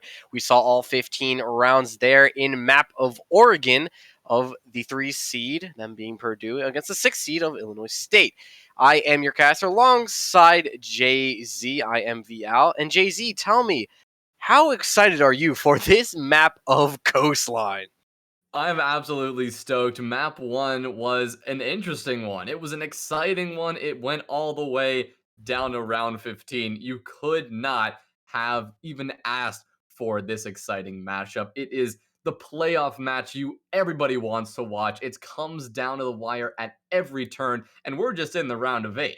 We are going to be moving forward in this Premier Invite League playoff bracket very soon. It is going to continue to get even crazier, and we're going to see that happen tomorrow. But tonight, in map 2 of Coastline, I think it is going to be a doozy because unusually so, Illinois State elected to take Purdue to Coastline, which is not something that most teams do lightly. Purdue is a powerhouse on this map. They are a gunner heavy team, and they play very loose and confident on this map, at least when they are feeling themselves, when they are in their element. And so if you let Purdue reach that point, if you let them get comfortable, if you let them start fragging on the most frag heavy map in all of Siege, things are going to get bad very quick. Yeah, not only that, when we look at this team, them being ISU, they just won Purdue's map pick. So you have to be feeling yourself. And even though you are taking this team to a map that they are gunners on, that they are very, very good at, you have to assume that Purdue is going to play more aggressive. They have to be playing with their playoffs on the line. So now it's down to them to make those chances happen. And speaking of chances happening, Blackbeard chances are off the board. This is an operator that can be a very big nuisance on this map, so it makes a lot of sense to get rid of him. Hard breachers aren't necessarily that big of a deal on this map, so we get to see a lot of a more off meta bans in this map as the second attacker ban will roll through. It's actually going to be a Jackal ban, technically more of a meta ban, but at least they won't have to worry about, or rather, they will have to worry about these roamers. Yeah, we're going to see those roamers a huge factor on Coastline, especially because that loose style of play that this map often lends itself to. And we're not going to have the Malusi in play, so the Banshees or the Wub Wubs, they will not be a factor, allowing teams to get even more aggressive. And the absence of a Valkyrie denying the defense that intel is going to make it even harder for the defense to find their footing on this attacker heavy map. Of course, you've got Maestro, you've got your Evil Eyes in play, so that is going to be an ever present factor. But you've lost the Nitro Cell that Valkyrie can wield, and you've lost those Black Eye cameras. One operator that does remain in play, however, is Mira, and that is one that you might see on a site or two here or there, maybe on that Kitchen Bomb site when we head down to that one. Mira can be a powerful operator and an operator to be reckoned with at every turn. And lo and behold, the Maestro is going to go for that 6th pick over to the Mira. So we are going to see those Black Mirrors in play in round number 1, and something that the attackers are going to have to struggle to deal with. But a necessary step in any attack on Coastline is dealing with those Mira positions. They do have the operator to deal with those black mirrors, and that's going to be Harabic on that Habana. Habana is a very powerful operator in dealing with those black mirrors, but in terms of this site, we are seeing the Blue Bar and Sunrise site being played first. We don't normally see this site get played at all, so I'm personally fascinated by seeing Purdue go here. Well, this site is one of those that, at the highest levels of Siege, at the T1 level, generally one of the most preferred sites. And the reason is because it doesn't simply play like a bomb site that would normally be considered like on Clubhouse. You've got CC and Cache, it's just the bomb site, and that's all that matters. On this bomb site, on Coastline, the entire map comes into effect. In Blue Bar, for example, because you can break that entire wall facing square and courtyard, that means the plant can be denied from anywhere in courtyard or main lobby, and the attackers have to deal with that. Same thing goes for that sunrise bar push. You've got to deal with the vertical pressure. You've got to deal with the pressure being applied from kitchen if you want to get a plant there. That is why, when it's done well, of course, this site can be one of the strongest sites to defend. But that's the key caveat. You have to do this very well. It requires a lot of coordination, and so far, at least Purdue seem to be tempting fate with this very decision. But with 1 minute burned in this round and no players taken off the board just yet, everyone is happy to continue getting their checklists done. ISU, the attacking team, of course, they are the ones with that checklist to start ticking off, getting that information, getting that map control, or for what it seems, establishing those flank drones, establishing those claymores and that flank watch, because that will be so significant on a map that lends itself to a loose style of roam. Another thing to talk on is going to be this attack and where they elect to push through, because we see Snail over there in the office. The only question is, where are they going to attack from? Providence, however, is going to actually be the attacker. Find Patience, that's going to be the first frag on the board for this map. And for him, Harabic, however, wants to get aggressive and sees the bullet traces ring on right past him. He might find himself at the point and the barrel end of Poseidon's shotgun. The question is, where are the rest of these players and how are they going to attack here with 60 seconds just about left in the clock? Hooked Up finds one back here to net themselves that man count even. He actually finds a second one. Poseidon will find Snail though, and all of a sudden it's a 3v3. Poseidon finds another one, not able to find the third though, as Harabic nets himself one back. Now Providence and Smitty left in a 2v2 retake, as none of them are on site. Yeah, they're going to have to retake this site, but also they could wait for an attempted plant to go down. Smitty still has vertical control, and Providence is content to hang out here in main lobby and courtyard. But Harabic, uncontested, will get the diffuser on the ground, and now your defenders have become these attackers. They are the ones with the responsibility to push on through, and now ISU, all they have to do is wait. Smitty looks for the head-on one. It's going to find Harabic tagged down to 50, but here comes the flank from Providence. That's going to net the kill, and Fortra is all that remains. He's got a deployable shield to work with. This could be big, using the defensive utility against them. But however, this position is not known. Oh my goodness, Providence going to almost get cut down. Fortra missing the fatal blow. These two defenders need to play together, and if they don't, Fortra will punish them. Headshot number one delivered. Smitty gonna tease the diffuser, but Ash is not going to be teased out of this position, and it will be all over for Purdue, unable to get the defuse in time. ISU, brilliant micro positioning and brilliant patience from Fortra, the Ash, in the closing seconds to pull that round out. When you're stuck in a scenario to clutch out like that, you just have to play the time. And finding that first frag onto Providence, that Mira played into Fortra's favor, very, very big there. So hats off to Illinois State, and they are proving that this momentum that they got in the last map is going to continue here into this second map. Granted, it's only the first round. Now, it was a site that is unconventional, that, like we talked about, we see at a higher tier level of play. Sometimes we don't tend to see at this collegiate level, or even sometimes in the Challenger League setting. So we have to give them the benefit of the doubt that they were playing a site that we don't normally see. However, the site that we normally see is going to be kitchen and service that we see Purdue elect to go to now. Defenders, protect your bombs from being Like you mentioned, that Hail Mary attempt, it seemed, or the big brain attempt to go to that Blue Bar and Sunrise Bar site was unsuccessful for Purdue for the most part. So now they will be rotating over to this kitchen and service site, and they will once again have their work cut out for them here. The vertical play is often the staple of any attack on this bomb site. You combine the vertical control with a take from that service side, and you cut off anybody from rotating over back to that service side, both from bathroom and from that rotate, generally on that bomb chassis in service, and all of a sudden the attackers have got full site control. So it's all about how long can you stop that vertical pressure? Or if you don't elect to do that, what can you do with your rest of your players? Because once the vertical play is established, you can no longer hold down that site because those anchor positions will be soon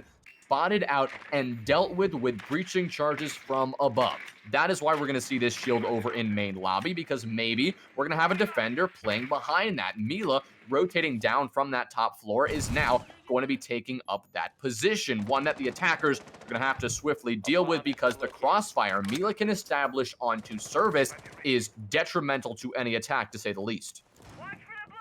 And Rabbit is going to be that first point of contact for Mila, but instead elects to swing out onto this service door. And speaking of this service door, Snail actually going to just maybe bait a plant in, but no, just comes all the way back out here. Prophet's going to take a little bit of damage off screen, but not sure where and who that came from as we continue on. Poseidon now left in a very, very dangerous play here, as he will be the first point of contact if somebody comes in through that service door.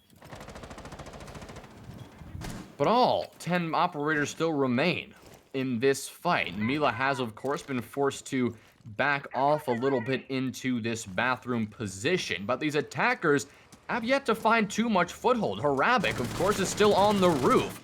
Fortress trying to challenge onto Service, but Providence will not present himself for the kill. As I say that, he's going to do that, making me eat my words there just a bit, as the Goyo will get cut down. Snail will now use the deployable shield to his advantage. I'm not sure if his position is actually known. Of course, you can see through the deployable shield, but it's going to be easier said than done, as Poseidon is no longer in this fight. Harabik will finally enter from above, and extending that vertical pressure is too much for Poseidon to handle. Hangman gets cut down as well. That's a double kill for Fortra. Now Smitty's going to be looking to respond by taking down one, but it will not be. Hooked Up finds the kill. Snail will wrap it up with the AK-12, and Illinois State, round 2, a flawless round under their belt. This momentum is very in favor of the Redbirds. They are pushing their way through this site, or this map rather, right now, and that momentum is just very much in their favor, and looks like Purdue might try to this kitchen site once again. The question is, how do they adapt? What do they change? And how are they going to put themselves in a better position to come out on top? Because it looks like, Jay-Z, that ISU are just at the front foot. They just look like that they have a leg up right now. They're winning their gunfights. They know how they're stratting this out. And Purdue, they're just not adjusting for some reason. And I don't know what else to say. Then ISU, they look like they are a team on a mission right now. Yeah, and well, their mission for 2 rounds has been successful. I mean, those were clean attacks, especially in round number 2, a flawless round against Purdue on Coastline.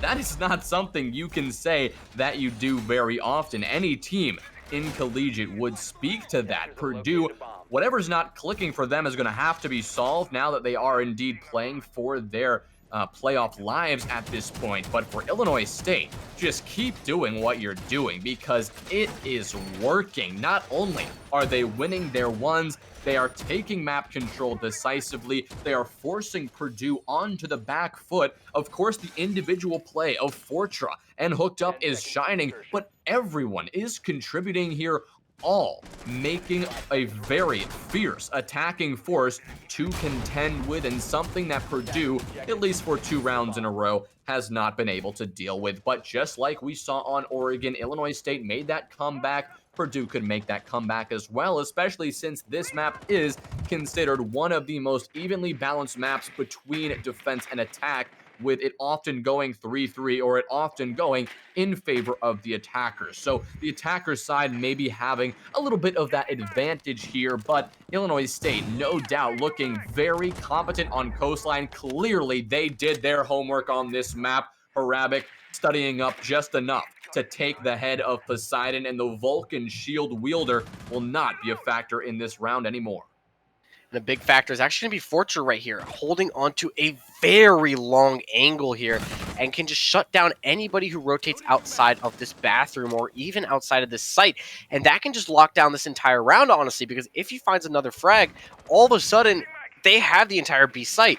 All they have to do is establish another maybe crossfire and maybe this top floor, which they are aware of right now. They know someone's up here and they might try to get him out of position, but it doesn't matter because Mila gets found out immediately and Harabic actually finds Mila on that frag. Smitty, however, is going to take Mila's place and maybe find a very unsuspecting team, but it doesn't matter how unsuspecting they are because Illinois State is going to bulldoze their way through. Harabic, though, get cut down by Providence, and the rest of his team will have to follow suit. Fortra is going to get cut down, and so will Hooked Up. All of a sudden, Purdue is fighting back. Their guns come alive, but Smitty falls. Now Providence left in a quad kill clutch here for his team, and the bullets ring true for him. Knows that someone's outside, but now they elect to rotate out. Providence will have to find some more crazy flicks to bring this one back. He's going to run outside, go for this Hail Mary play, but unfortunately with that decision, his position is now known. Illinois State knows they can push into kitchen and get a plant down practically for free. Providence is going to bait one way, go the other, teasing back and forth, looking to find some shots. He'll connect, 1 or 2 bullets will land on Patience, but only 25 HP will be cut off. There is a prone Snail creeping behind this half wall. He's not going to be able to do much as Providence will get the pre-fire and the headshot. So now it's a 1v1 and Patience, well, according to his namesake, he's going to be patient and waiting on outside. But Providence looking for this angle over from Mud, trying to find exactly where the sledge is positioned. But the problem is running all the way to Sunrise took ample time off the clock. Providence had to commit to that play, and now it's nearly impossible. Either has to stick to diffuser, but a nade is going to come through at the perfect time. Patience with the foresight to cook that nade and drop it on the Legion. Good timing there. And a good, clean round win. Now that is 3 in a row for Illinois State. Illinois State, they are playing with a chip on their shoulder. They are back in this, and now we're going to another staple of this map, which is the hookah billiard site, which we have yet to see from Purdue. Maybe they just don't feel comfortable on the site, or they just don't like it. Now maybe ISU knows this, and it looks like they, like you said before, they've done their homework on Purdue. They just know how they're going to be playing this site, and just this map in general. And it just looks like they are playing a lot better right now. But the question is, does that momentum carry all the way through? Because, yes, they have 3 rounds in a row.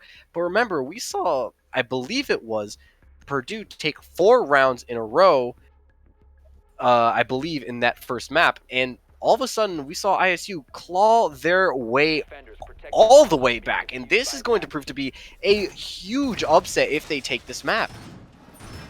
Yeah, that is something we have not hammered home enough tonight. ISU taking not only 1 map off Purdue, but going ahead and roaring ahead to a 3-0 like scoreline on Coastline is simply incredible. I mean, I'm at a loss for words because this is, I don't think anybody expected this to go down in the way that we are seeing right now.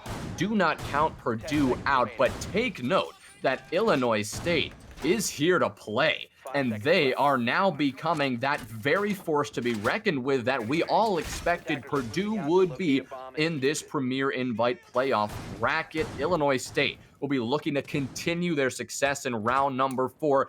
Finally, we are going to see this billiards and hookah bomb site in play, and we are going to see Providence take up this position that we have seen from him many times before. Obviously not in this matchup, but this is a staple of your Purdue billiards hole. You put a shield here in offices, and you put a Goyo behind that shield, holding this down to prevent the vertical pressure from establishing control of Pink Bar. Here comes the Nitro. It will not connect, or at least it will not deliver hooked up to the grave, but 75 HP will be taken away, and the time is ticking away as well. That is what how strong this position can be. The time is whittling away, but Illinois State are surely going to adapt and figure out a way to deal with that position eventually. Eventually, they will have to. Not only that, and speaking of adapting, it's going to be ISU, who are actually all the way in VIP right now with Harabic, and I believe it was Patience as well. But off screen, we see Providence cut down Fortra.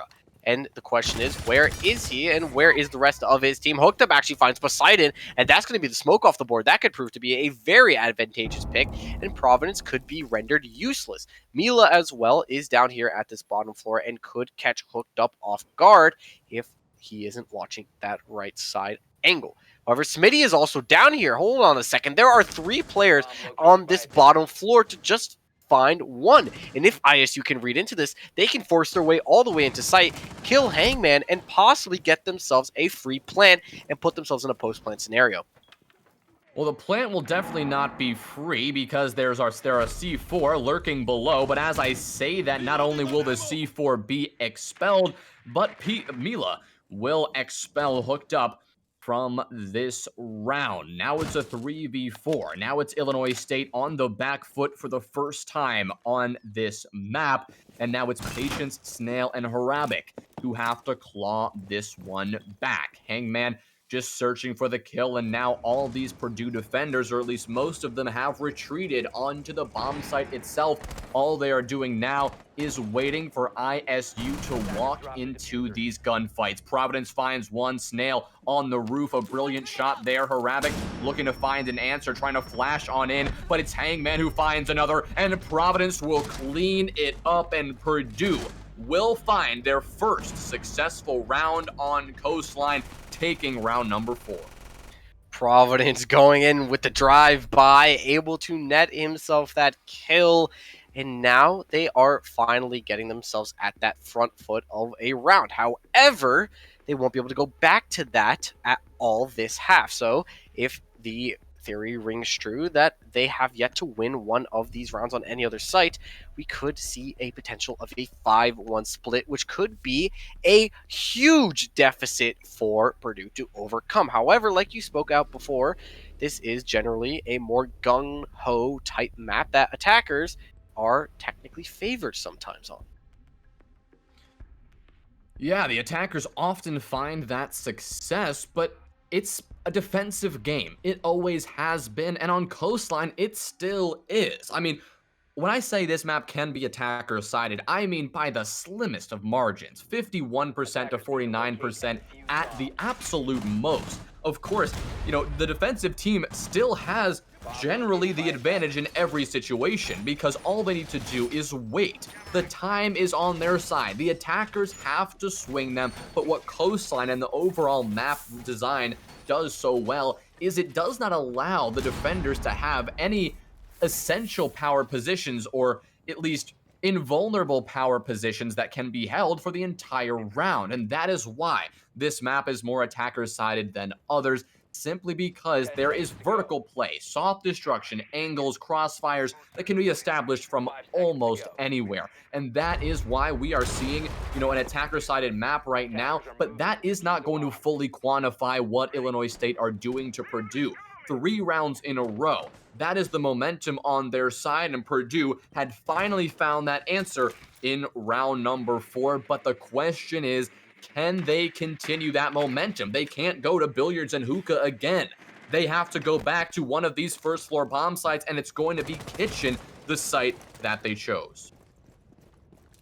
And they've lost this site, twice in a row when they last played it. So there has to be at least a little bit of a shaky feeling for Purdue. However, ISU, they are a little bit confident, especially as the frag comes in for Hooked Up.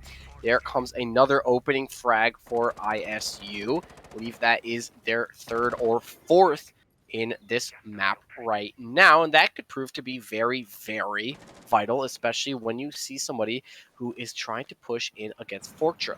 And he does not look to be aware. He is watching every single angle possible, of course, but he's got 3 defenders all around him. Poseidon all the way at Cool Vibe Stairs, Providence, above him, and then you have Smitty as well, possibly pushing up into him in office by security room. Now, the rest of ISU, they are going to be focused on this attack, or rather on where they're attacking from. But Fortra, trained down that gun site, is going to get cut off by Smitty now at a 3v4 here for ISU. But it doesn't matter. Snail's going to claw his team all the way back in this at a 3v3 scenario. On site. This could prove to be very advantageous now as well. Yeah, Snail is Well, creeping his way up onto the site and is actually going for a plant. And Harabic finding Smitty, that's a big pick, and that's going to force the defenders to immediately sprint back to this site. But with the diffuser down, all of a sudden it's a retake situation, and Poseidon and Providence are somewhat panicking here. Patience on the vertical play finds one. Harabic will be cut down by Poseidon, but it's still a 1v2. There is still a player above, and he can watch the diffuser until the clock expires. Poseidon will have to either get crazy with this or get very, very lucky with a ninja diffuse. Patience is going to miss the shots, but Snail will not. ISU, round number 5, 4-1 the scoreline now. They are looking good. They are looking good is an understatement, Jay-Z. They are looking hot right now against this defense of Purdue, and they have a very, very big question, them being Purdue, is where do they go? Do they go back to the Blue Barn Sunrise, which looks like they want to, and do they try to go for a site that is, like you said before, possibly a Hail Mary for teams like these, or do they go back to a site that they have lost, or maybe do they go for a even bigger Hail Mary and go to that bedroom? But instead, they will go back to the Blue and Sunrise, which makes a lot of sense. This is one of the more viable sites rather than that bedroom. So the question is, what do you do to change that? And clearly, it looks like the information denial is going to be on their mind. Yeah, we see that lethal wombo combo in play. The Mute and the Mozzie brought out from Purdue once again. Not to mention, you've got Hangman on the Mira. We saw this operator in play last time we went to this bomb site, but it did not work whatsoever. Of course, Hangman only 1 kill so far on this map. Mila only 2, Smitty only 3. These are fraggers that have been absolutely shut down and silenced for the majority of this map so far. Illinois State are doing a great job at forcing these Purdue defenders to be in positions that they do not like to be in. They are forcing Purdue on the back foot, and Purdue, and anyone will tell you that the back foot is not a position that Purdue like to be on or they are used to be on. This is a dominant team that usually absolutely slaughters their opponents. And Illinois State seems to just be that team who just has Purdue's number, and Purdue just cannot seem to fight against Illinois State in the way that they do against other teams. Sitting at 4-1 split now, Illinois State eager to find that 5th round, and if they do, the 5-1 split is a brutal deficit to come back from. It is indeed, and I want to talk a bit, since we have a little bit of time, about how we talked about Purdue. This is their map. This is a map that you should be scared about taking them on. Instead, I think ISU pulled the reverse Uno card on us and said they're good at this map. Let's bring them here. And Purdue, maybe they got scared of it. Maybe they went, why are they taking us here? This doesn't make any sense. We are good at this. Or maybe they got over-aggressive. And speaking of over-aggressive, Poseidon, he is in this typical corner that you see most smokes hang in onto, and he's going to lose a lot of health. He's going to try and find all these drones, netting them out with this shotgun, but the question is, how much longer is he going to stay here if he loses his life? However, 90 seconds left to go, and not a single person has been cut off from either team. And I spoke too soon. Well, you did, as now hooked up will be cut down. Patience will make that kill go 1 for 1 by finding Hangman, and the retaliating blow was delivered. So Poseidon, at low HP, escaping his early fate, will now have to contend with, well, his second and third fate, as the attackers are hammering onto this site, and they have already established these necessary crossfires. The majority of your defenders, they're now off-site and out of position. You've got Smitty upstairs. You've got Mila a bit extended. It's Poseidon and Providence, the only remaining anchors left to hold down Sunrise, and so this execute could come from anywhere because ISU has the manpower advantage if they were to go for this on-site pressure. Harabic could be taking a fight with Poseidon here, but it's Poseidon who proves victorious. The SMG-11 finds its headshot true, but Patience finds Mila, Providence retaliates, and Snail will answer it back, keeping things even in a 2v2. Patience and Snail will now work their way up from multiple angles, but Smitty on the cool vibe stairs has eyes on the sledge. He'll hit him in the foot, but Providence is actually going to get down but not out. Patience going to run across, unwise decision, and Snail is now going for this plant. He's only got 50%. He's not going to stick the plant, though. He's going to come off. He's going to deliver the shots, and Snail will do it for his team. Round number 6 for ISU. An incredible clutch for the, well, some would say MVP.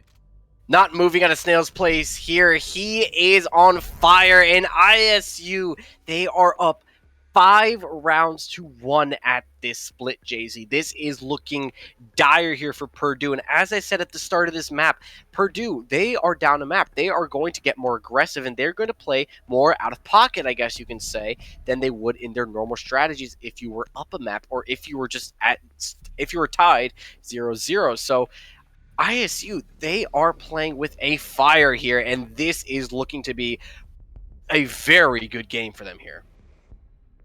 Yeah, sitting at 5-1, I don't think anybody expected that not only would this not be the scoreline, but that ISU would be that team with the tremendous advantage here. If everyone were to predict this matchup and you were to say it's going to be 5-1 at the half on Coastline, everyone would say Purdue steamrolled ISU, but the steamrolling is coming in the other direction. Some of these rounds have been close. Some of these rounds have come down to the wire, and Purdue have indeed put up a fight. But it seems that the fight from ISU is just a bit stronger. It is a bit more pure, and Illinois State are going to continue to put on that fighting spirit and continue to fly high, now shifting over to their defensive side. We will, but we are going to just take a lovely look at Jay-Z's face, of course, because we just saw Poseidon leave, and this could prove to be very dangerous here for this team of Purdue. We could be seeing a rehost very, very shortly, as the round did not, technically go underway, and we will be seeing that rehost, so we can get that 5v5 attackers on Purdue. But we have to talk about Purdue. JC, granted, it is a new half, it is a new technically game for them, and like we say, this is technically an attacker-sided map. What do you see Purdue need to do? Should they play aggressive? Do they have to get through, well, of course they have to get through a checklist, but do they have to play more aggressive with that checklist? Do you see them playing more passive? What do you think is going to lead to them getting themselves at least close into this matchup? Well, a fascinating question. I think Purdue are going to be asking themselves the exact same thing. But, in the way that we've seen Purdue in the past, they, excuse me, they tend to be most successful when they play with confidence, when they play extremely aggressive. And the play style we're seeing them from Coastline, at least on the defensive side, is a little bit reserved. And while I like to see that from them, I love to see discipline and a maturity come over their style of play. That's just not the Purdue that everyone knows and loves. I mean, that Purdue is one that puts a player well extended off every site. They're swinging around. They're getting multi-kills every 2 seconds. I mean, that is Purdue. And the Purdue we're seeing here, whether that's because of a conscious decision on their own or whether because ISU are simply pummeling the fighting spirit out of them, I mean, you can't really say. You have to just look at how these two teams are playing. You have to look at what we can expect in this second half. We saw it teased a little bit there with our operator lineup, and based on what we've seen from Purdue in the past, Buck is a staple operator of their billiards attacks. They will always go for that blue bar pressure, looking on up through the ceiling and getting that going. That is the aggression that they need to bring, and the aggression that we will be seeing in just a few moments. But as we get this rehost underway, we're going to go to a very brief break. Grab a sip of water, stretch your legs. We will be right back. Lights go down. I've seen hell in you, but you don't care, no, you don't care, no. You just rather watch me fall from a quarter mile. I can see you at the call. Think about it, ring won't tell you what I saw. When you break it off, you'll see who had it all. You had it all.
counting stars.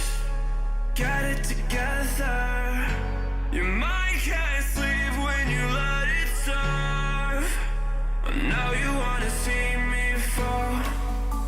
From a quarter mile, I can see you at the call. Think about it, ring won't tell you what I saw. When you break it up, you'll see who had it all. You had it all.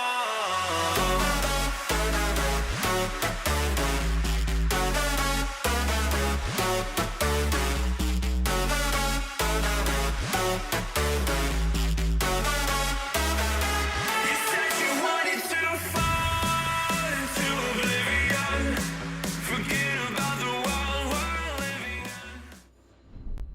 Well, ladies and gentlemen, we are back, and we are going right back into the action with the rehost completed. It's now all eyes on Purdue, and can they execute the ultimate comeback with everything on the line? One round slips away from them. They'll be staring down match point, and it will be a brutal comeback, to say the least. I hope you are stretched. I hope you are warm and ready to go, because these teams sure are. These teams are fighting it out to the last man. Just before the break, we were theorizing, what can Purdue do to bring this back? How can they take this fight to Illinois State? We were saying the aggression, the Purdue style of confidence of play, it needs to come back. They need to find it within themselves to play with that ultimate confidence. And if they don't,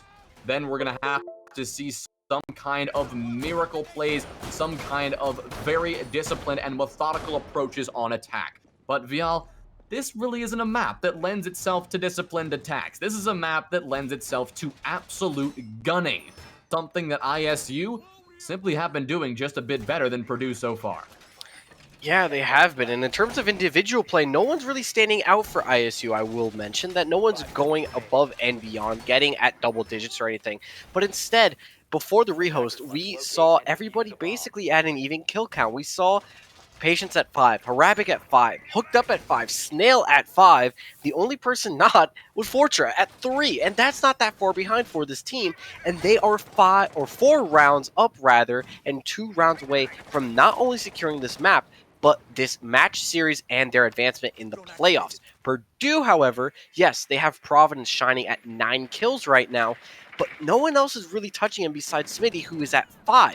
And that's going to be a testament to this team, the fragger-heavy team that we talked about, the team that you get scared about bringing onto Coastline. It doesn't look like ISU is scared at all.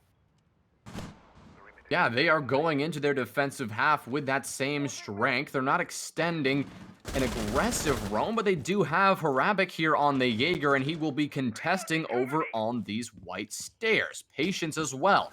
He's downstairs in kitchen, and he is waiting for this push to come in. They have Swiss cheese the entire wall from Blue Bar to Courtyard. They have prepped this entire site because they know exactly what Providence has on his mind. The vertical play with the skeleton key of Buck is the next item on the checklist to happen, and Harabic and Patience are lurking in kitchen. They are waiting for this very thing to happen, because when they hear the telltale sign of the skeleton key ringing true, they will swing some angles, and they will shoot some of these attackers who are pushing on in. Hangman going to push up in Sunrise Bar now and look towards the kitchen. Providence going to begin that vertical pressure and force these anchors out of their holes and out of those hard stuck positions. Harabic and Patience are patient and waiting and passive on this bottom floor, but Providence will find that kill from the vertical play. 60 seconds still left to go, and ISU are still in a plenty of powerful positions here. They need to flesh out this apex point, of course, being that of, I believe, Fortra. However, Fortra's going to find one kill. That's Providence. That's your buck off the board. No more vertical pressure going to come in for this team, and they know now the only way to get him out is possibly by, putting guns ablazing, getting rid of that deployable shield. However, it doesn't look like they have a way of getting rid of that deployable shield. However, the pre-fire coming in from Hangman gets himself a kill, and that's Fortra off the board, as well as Harabic by Smitty. Smitty now off the board and now hooked up. The 81 bullet Singer of the Alda is still a factor, however, can cut through everybody. And Patience now going to play extremely patient and not going to find the kill. However, hooked up finds Mila. Now a 2v3 scenario here for this defense, and still very, very likely to pull this out. And dare I say, it is very probable for them to pull it out. And hooked up, as I call, the 81 bullet Singer of the Alda will ring true once more. One round away from advancing in this playoffs is ISU.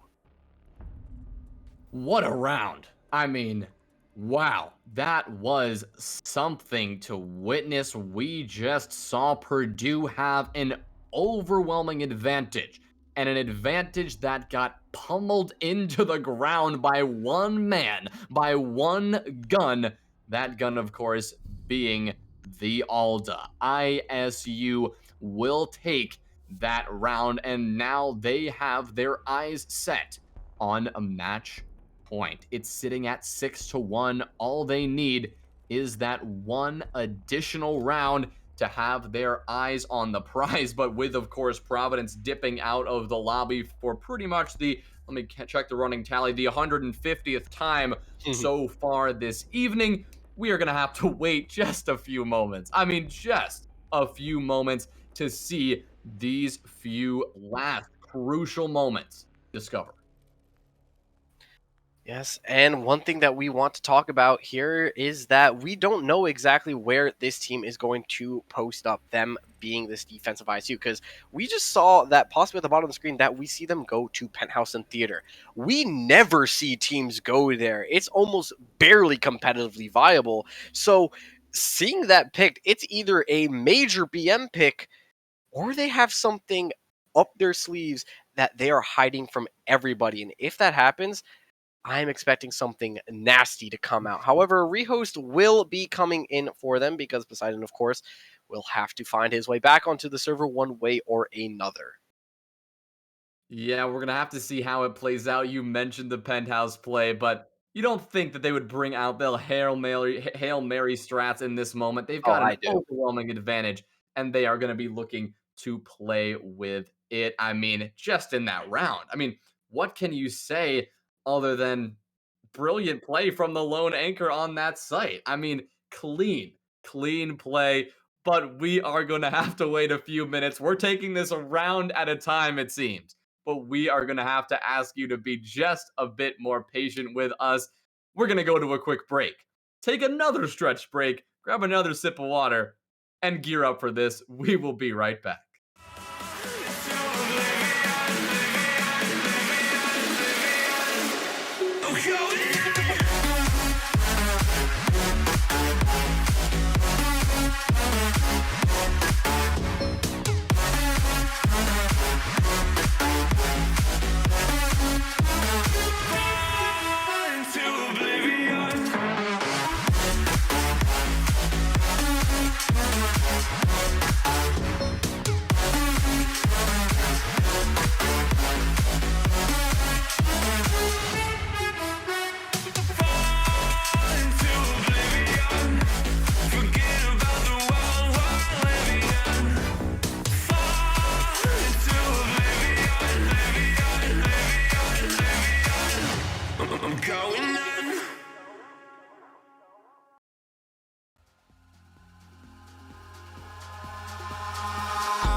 In the sky, gazing far into the night, I raise my hand to the fire, but it's no use, 'cause you can't stop it from shining through.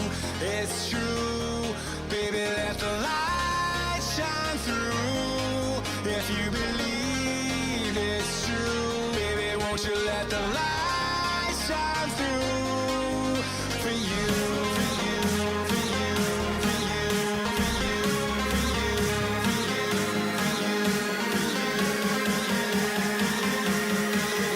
Let the light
gazing far into the night. I raise my hand to the fire, but it's no use, 'cause you can't stop. Ladies and gentlemen, we have made you wait till the last possible moment to show you what could be the closing round of this ultimate rematch, this showdown between Purdue and Illinois State. We saw just before our second rehost, Illinois State take recover a disastrous round and manage to take it from 5-1 to 6-1. They're staring down a match point now, and Purdue are in panic mode. They are flustered, and now they have a 5-round deficit to overcome. Vial, can they do it? The only question is for me, or at least how they're going to bring this back, is how many times can they dodge a bullet, because they are staring down this barrel of the gun right now, and I don't know if they can, Jay-Z. This is going to prove to be very, very dangerous, and as we talked about before, we're going to the Penthouse Theater site. This is a site that we never see because it's just barely competitively viable, especially if you don't have any strats set up. However, looks like ISU want to be playing this, and they seem to have something on their mind, especially with Mira still in play. Could prove to be not only extremely useful, but competitively viable here. Now, if you're Purdue, we have to start theorizing something, right? Because we don't know what it is. They have tried almost everything. It looks like ISU just is playing the timing correctly. They are just playing, dare I say, better than Purdue. And honestly, I don't know what it's going to take for Purdue to come back in it. It might just be some individual gunplay. Who knows at this point? Yeah, you're gonna have to figure out the answer, and maybe the break allowed them to do that. Of course, the rehost allowed them to potentially gather themselves, talk about what just happened, talk about how they can move forward. But that was the second break in a row, and in between that first break and the second break, things did not change. They lost that situation. They lost it in those clutch moments that they absolutely should have won. And so now they have just discovered the bomb site they're attacking. They've realized what is standing in their way between themselves and this site, and that is quite a bit of this on-site presence. You've got Patience, that Mira. You've got Harabic, though, playing downstairs, and you've got Hooked Up comfortably vibing behind a couch on the top of White Stairs. Harabic is dancing by some drones downstairs. His position is likely known at this point, and now Purdue are going to have to make the decision whether to deal with him or to pressure onto the site directly. But Providence, the Buck, looking to play vertical, is likely going to want to remove the Jaeger from this position. Doing so would allow the Buck to rain the bullets from below, force those anchors out of the position, and given that the entire floor of that penthouse site and theater is mostly soft destructible, that could be what the intent is. But Harabic taking down Hangman, you're losing your Ash. That is a huge pick, and Purdue find themselves on the back foot once again. Not only on the back foot here, you have to hope that you find something on the board here. Providence is going to take a lot of damage there, but not rain anything back. However, Poseidon's going to find one, but the trade comes in for Patience. Patience will get one more for his team, and the question now is, where are they going to attack from, them being these attackers? Where do they push in from? They lost their Buck. Now they have no way of being able to apply this vertically unless they elect to maybe throw some nades and catch somebody off guard. But now 40 seconds left. It is looking dire here for Purdue, excuse me. It's a 3v4 man disadvantage. 30 seconds left on the clock. It's the Hail Mary now for them. They have to take these gunfights.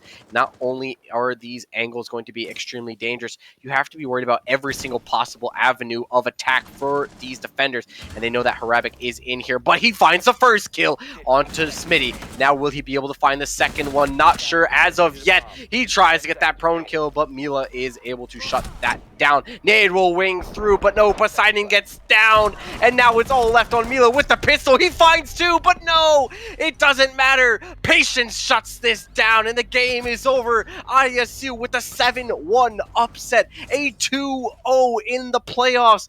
This is big here for this team, and a statement and a warning towards these other teams. Though a warning indeed, a stomping was just delivered by ISU. They took Purdue in 2 maps when before they lost to the very same team in 3. A complete 180 for ISU, a complete switcheroo, the reverse Uno card on this entire matchup. Incredible stuff from Illinois State, and a victory assured for them. They will be moving on to the semifinals next week, looking to book their ticket on to the Premier Invite League Grand Finals, that championship match, that coveted match that nobody expected Illinois State to have a shot at. The match tonight has solidified themselves as an absolute contender at the highest levels of Collegiate Siege.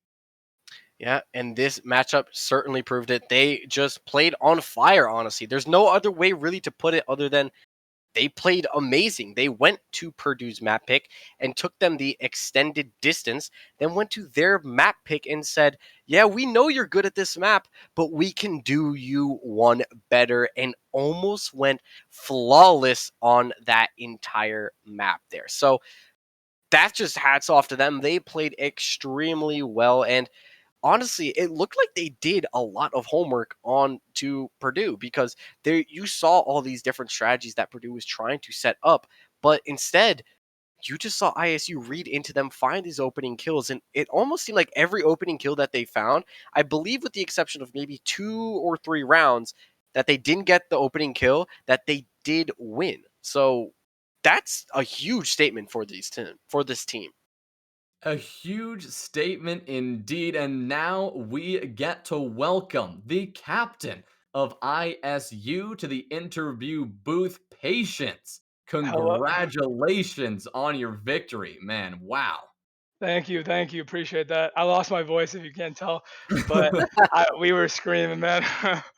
Woo, well, this is quite an upset. I think many people would agree on that. Tell me how you're feeling, your immediate feelings following that victory.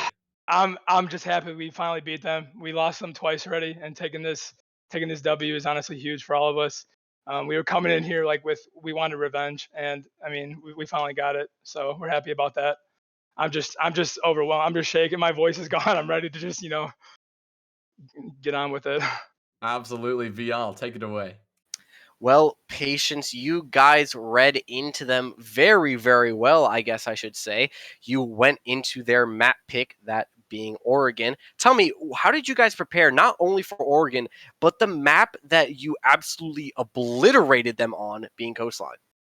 Yeah, so when we played them last time, we tried to do something different. We in playing console and theme park, and it did not just go well. So we stuck to our roots and played them on a map where we have very few losses on, and that's coastline. We feel very strong with that, as well as we were trying new IGL strategies as well, and it was me at first, and then it was only Snail, and then now it's a me and Snail doing like different shot calling throughout each round and each map, and so that's been working out very well for us. And honestly, we just practice, scrimmed, and here we are with the W. You guys now find yourselves in the semifinals of these playoffs. Tell me, don't know if we know who you guys are playing up against just yet, but how are you guys going to prepare for this matchup coming in next week? Yeah, I mean, we're definitely going to put in that time to scrim. I mean, I play every day with T Hunt's ranked 10 mans. If you play it all, I mean, you're gonna stay away from being rusty, and we're just gonna play our hearts out, communicate. It's the biggest thing, um, and yeah, keep the morale up. We're ready. We're ready to play whoever. That's amazing to hear. That's all for me. Jay Z, anything else you'd like to ask Patience? Well, Patience, I want to let you go celebrate with your team, so I got two really quick things for you. I gotta ask about Coastline. Most teams would not have the courage to take a team like Purdue to this insanely frag heavy map. Coming into tonight, what was your thought process behind that decision? How much did you prepare, and why did that end up being one of those maps that you wanted to challenge Purdue on? Right. As I mentioned earlier, with playing them against Consulate and Theme Park, those maps did not go well.